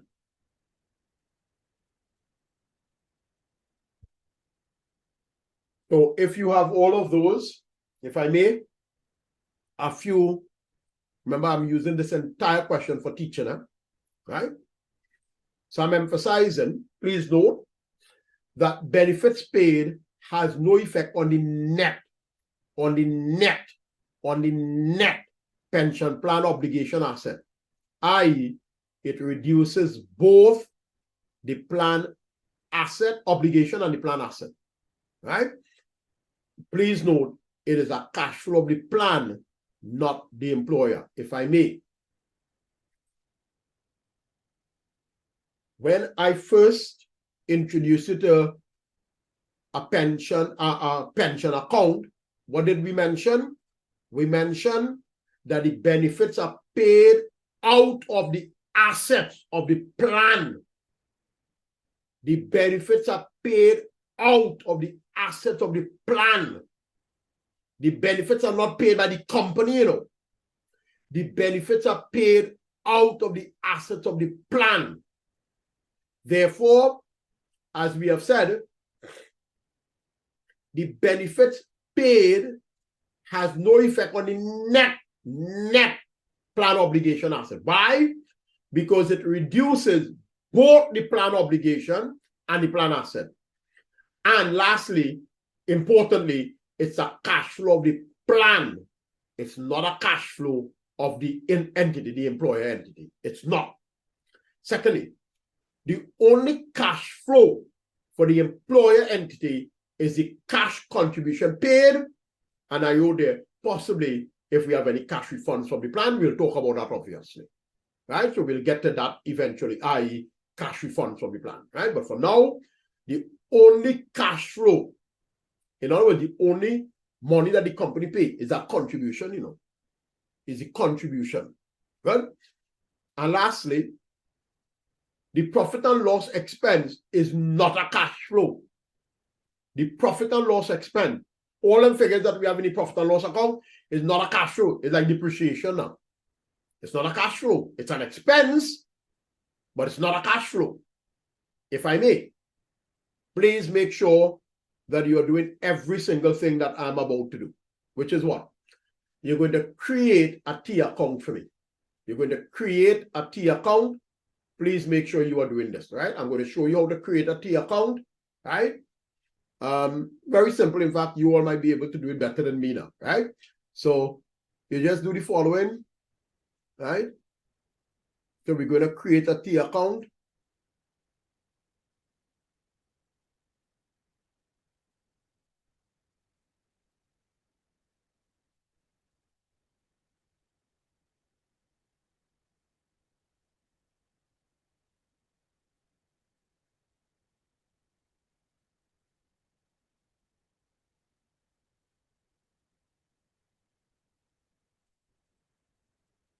Right?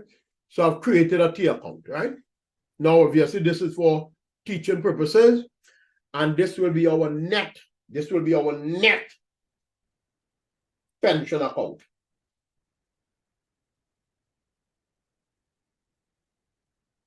So this is our net pension account.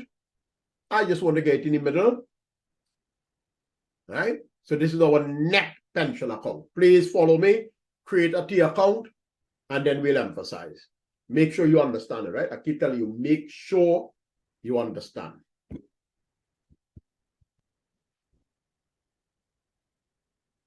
Our brought forward figure, please agree with me, is this figure here. Look at it right here. So we have a brought forward net liability of 100. We have a brought forward net liability of 100. A brought forward net liability of 100. We have a carry forward. Where I go ping for? All right. We have a carry forward net liability of 213. Net liability 213. Look at it right here. We have a profit and loss charge.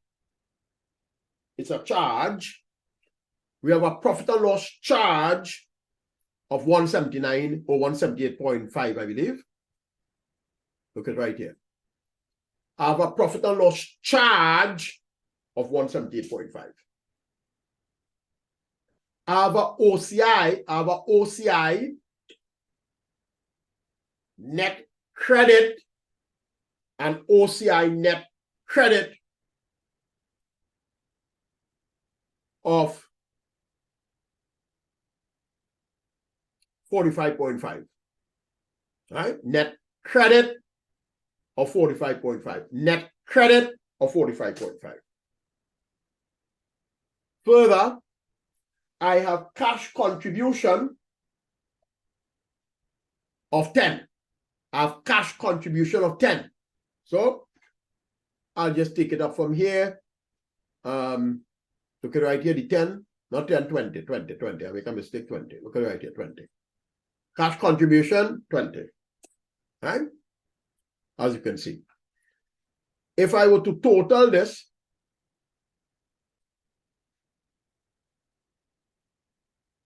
and if I were to total this,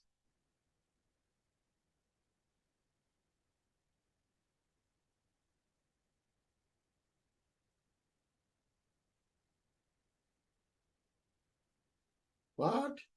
Oh, sorry. The cell is negative. The cell is negative, right? The cell is negative. So I had to put negative that now because the cell is negative. The cell is negative. Right? So remember, I want 45.5 because the cell is negative. And as you can see, I have a balanced T account. I have a balanced T account, right? So let me just do this.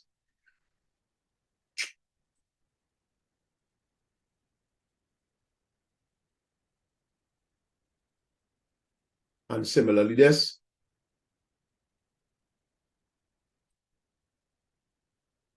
Good. So if I may,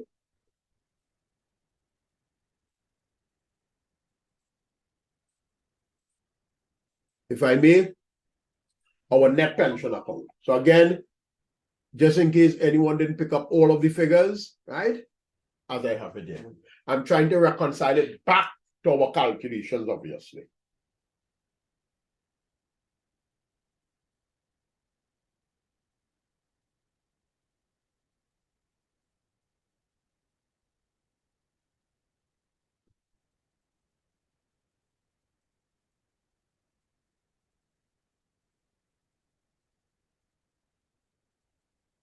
Remember what I said almost an hour and a half ago? More than an hour and a half ago. No, almost an hour and a half ago. I mentioned that the question that we're looking at, I Savage, I'm using it for teaching purposes, right? I will show you, even though I said that's unlikely that you will get a question in that amount of detail, I'm going to show you the question that was examined in 2021, 2 years ago, that would have required us to do a lot of these calculations. Remember, all of this T accounting and journal and so on that I show you now is for teaching purposes, right? You would not have had to do that even in the original question they call Savage. You would not have required to do that. In the original question they call Savage. All of this is for teaching purposes. And then we're going to bring it all together in questions that have been examined over the years. Good. The last thing that I actually want to do for today, right? In other words, after I'm finished with it, I'll end the discussion. I don't think I want to go on to asset ceiling now. Let me just check something.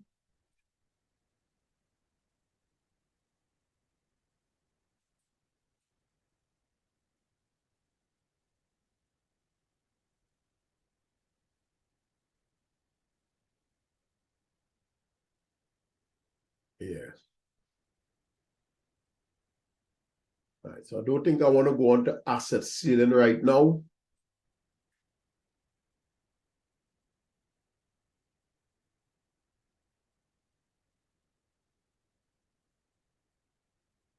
So I'll wait until I meet you all, God willing, during the week. I think that is on Thursday.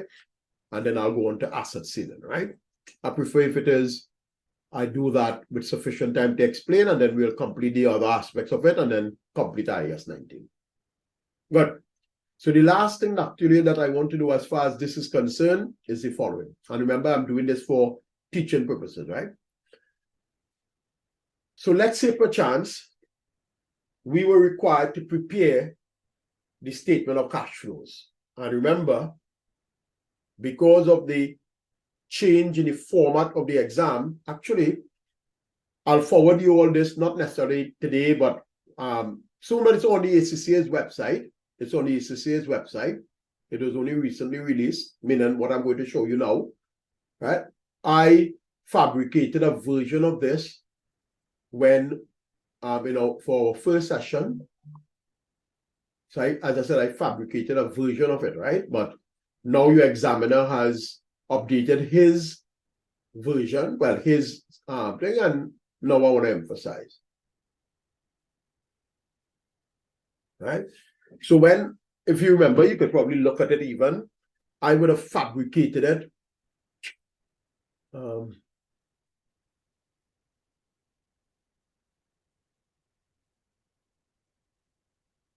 think I updated it already. So, right, yeah, good. So this is the so-called examiner's approach, right? And look, so it says question 1. So if you remember, the last I had given you a whole long document, and then I said, see updated, whatever, and so on, right? If you remember at all, right? But this is what I want to point you all to. And that is, it says question number 1, right? It will be worth 30 marks. It will be worth 30 marks. They said, moreover, students will need to use a pre-populated spreadsheet response to correct a draft consolidated financial statement, i.e. either the statement of financial position, the statement of profit or loss and other comprehensive income, or a statement of cash flows. So you will be provided with a pre-populated spreadsheet, i.e. a spreadsheet with some figures in it, right? And you will be required to correct. So if you look back at all of the discussions that we have been having over time, let me show you the discussion that you and I have been having over time.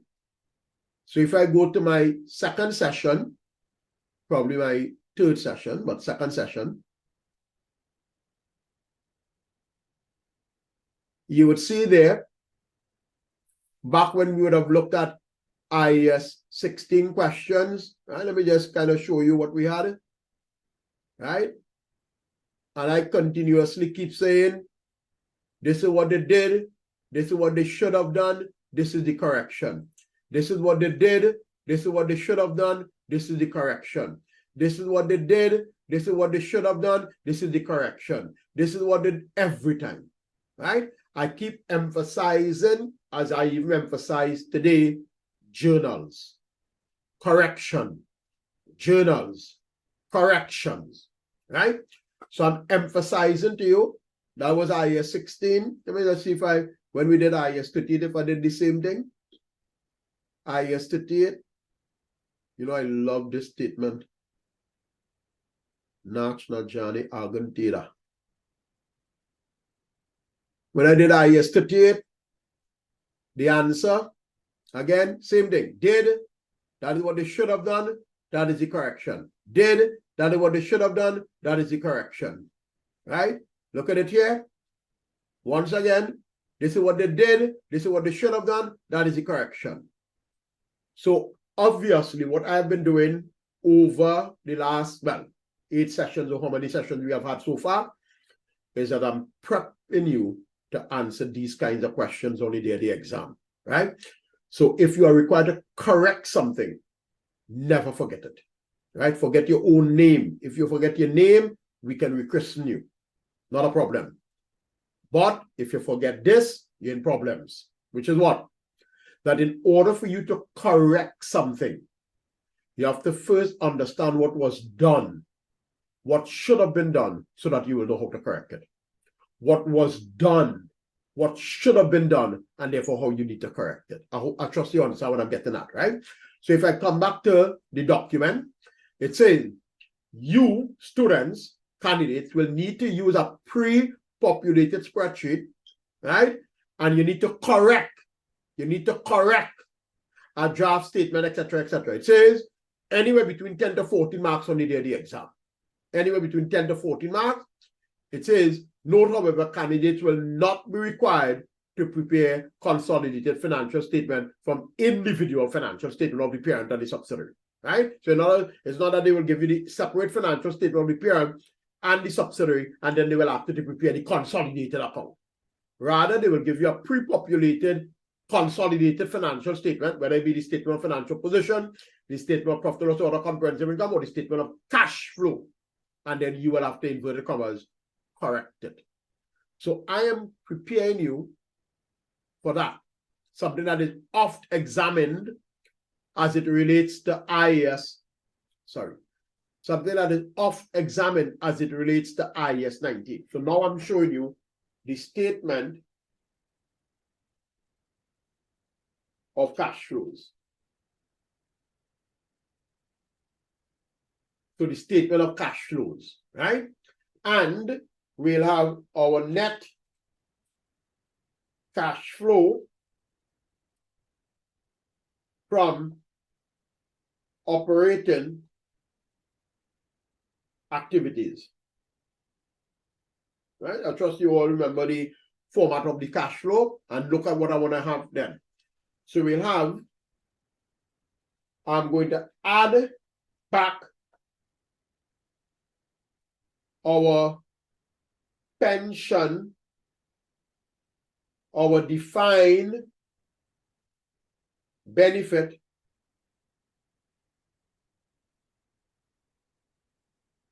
pension plan expense. Why am I adding it back? Because it's not a cash flow. Just like depreciation, it's not a cash flow. So I'm going to add back that. I'm going to add back that. So please, I'm just going to open up this wider, right? So that I'll get all of that there. What happened there? All right. You're too close now.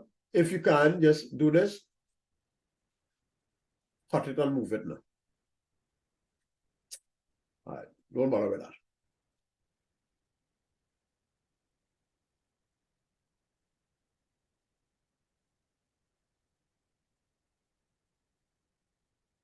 Right. So let's expand that one. Everything gets skewed now.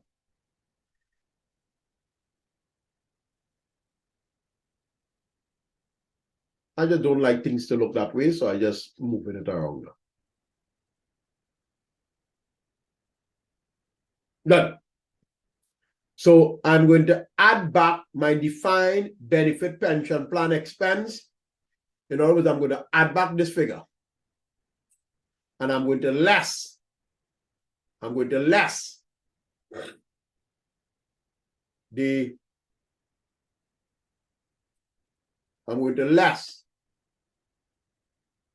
my defined benefit.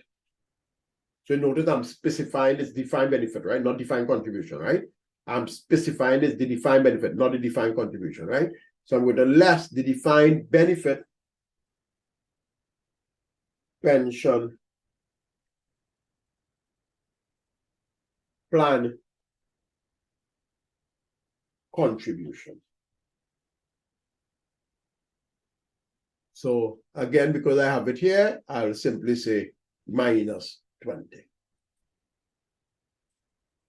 What happened to this here? All right, so this is my net pension account, I believe. Net pension account, right? Good, as I have it there. So what I'm trying to emphasize, please, is this.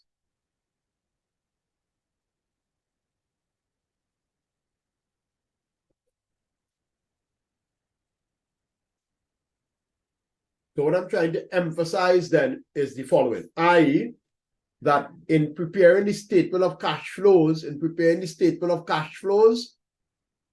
I remember you may be required to amend the statement of cash flows. In other words, it's possible that they did not have it and you have to amend it, you have to correct it, etc. Then as we have it there.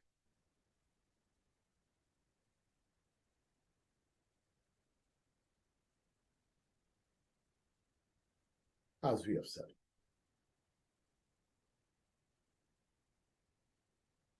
Good? So I'm emphasizing several things using the question, as I've said, for teaching purposes. when I meet you all on Thursday, God willing, we're going to look at several questions that have been examined. In fact, I may update it for a question that was actually, I wonder if I just do that during the study school. Just give me a second. Let me see if I just do that. If I do it during the study school, then I'm not going to pull it in now. If I don't do it during the study school, then I will. Pension IS 19. Right, so I will do Mucklejoy, I'll do Ecoma. All right. I think there's another one that I can probably use. Give me a second. I'm just trying to think. Obviously, I'm thinking out aloud, but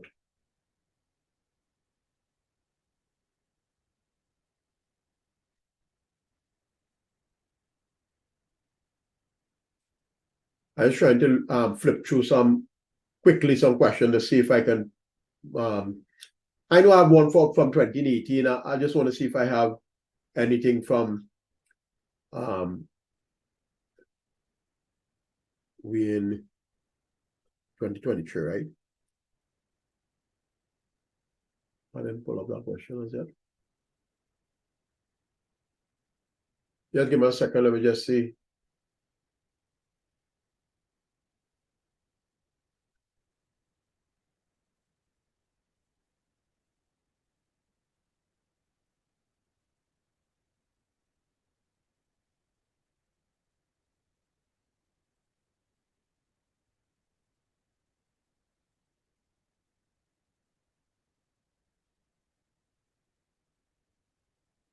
Anyway, I will look at that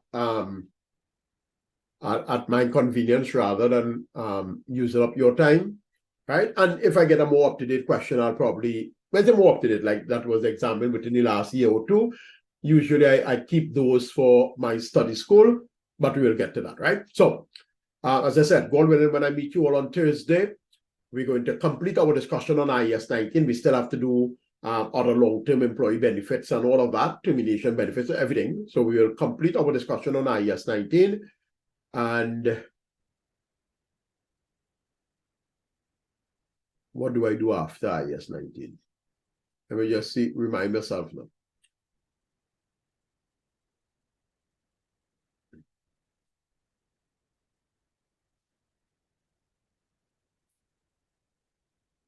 So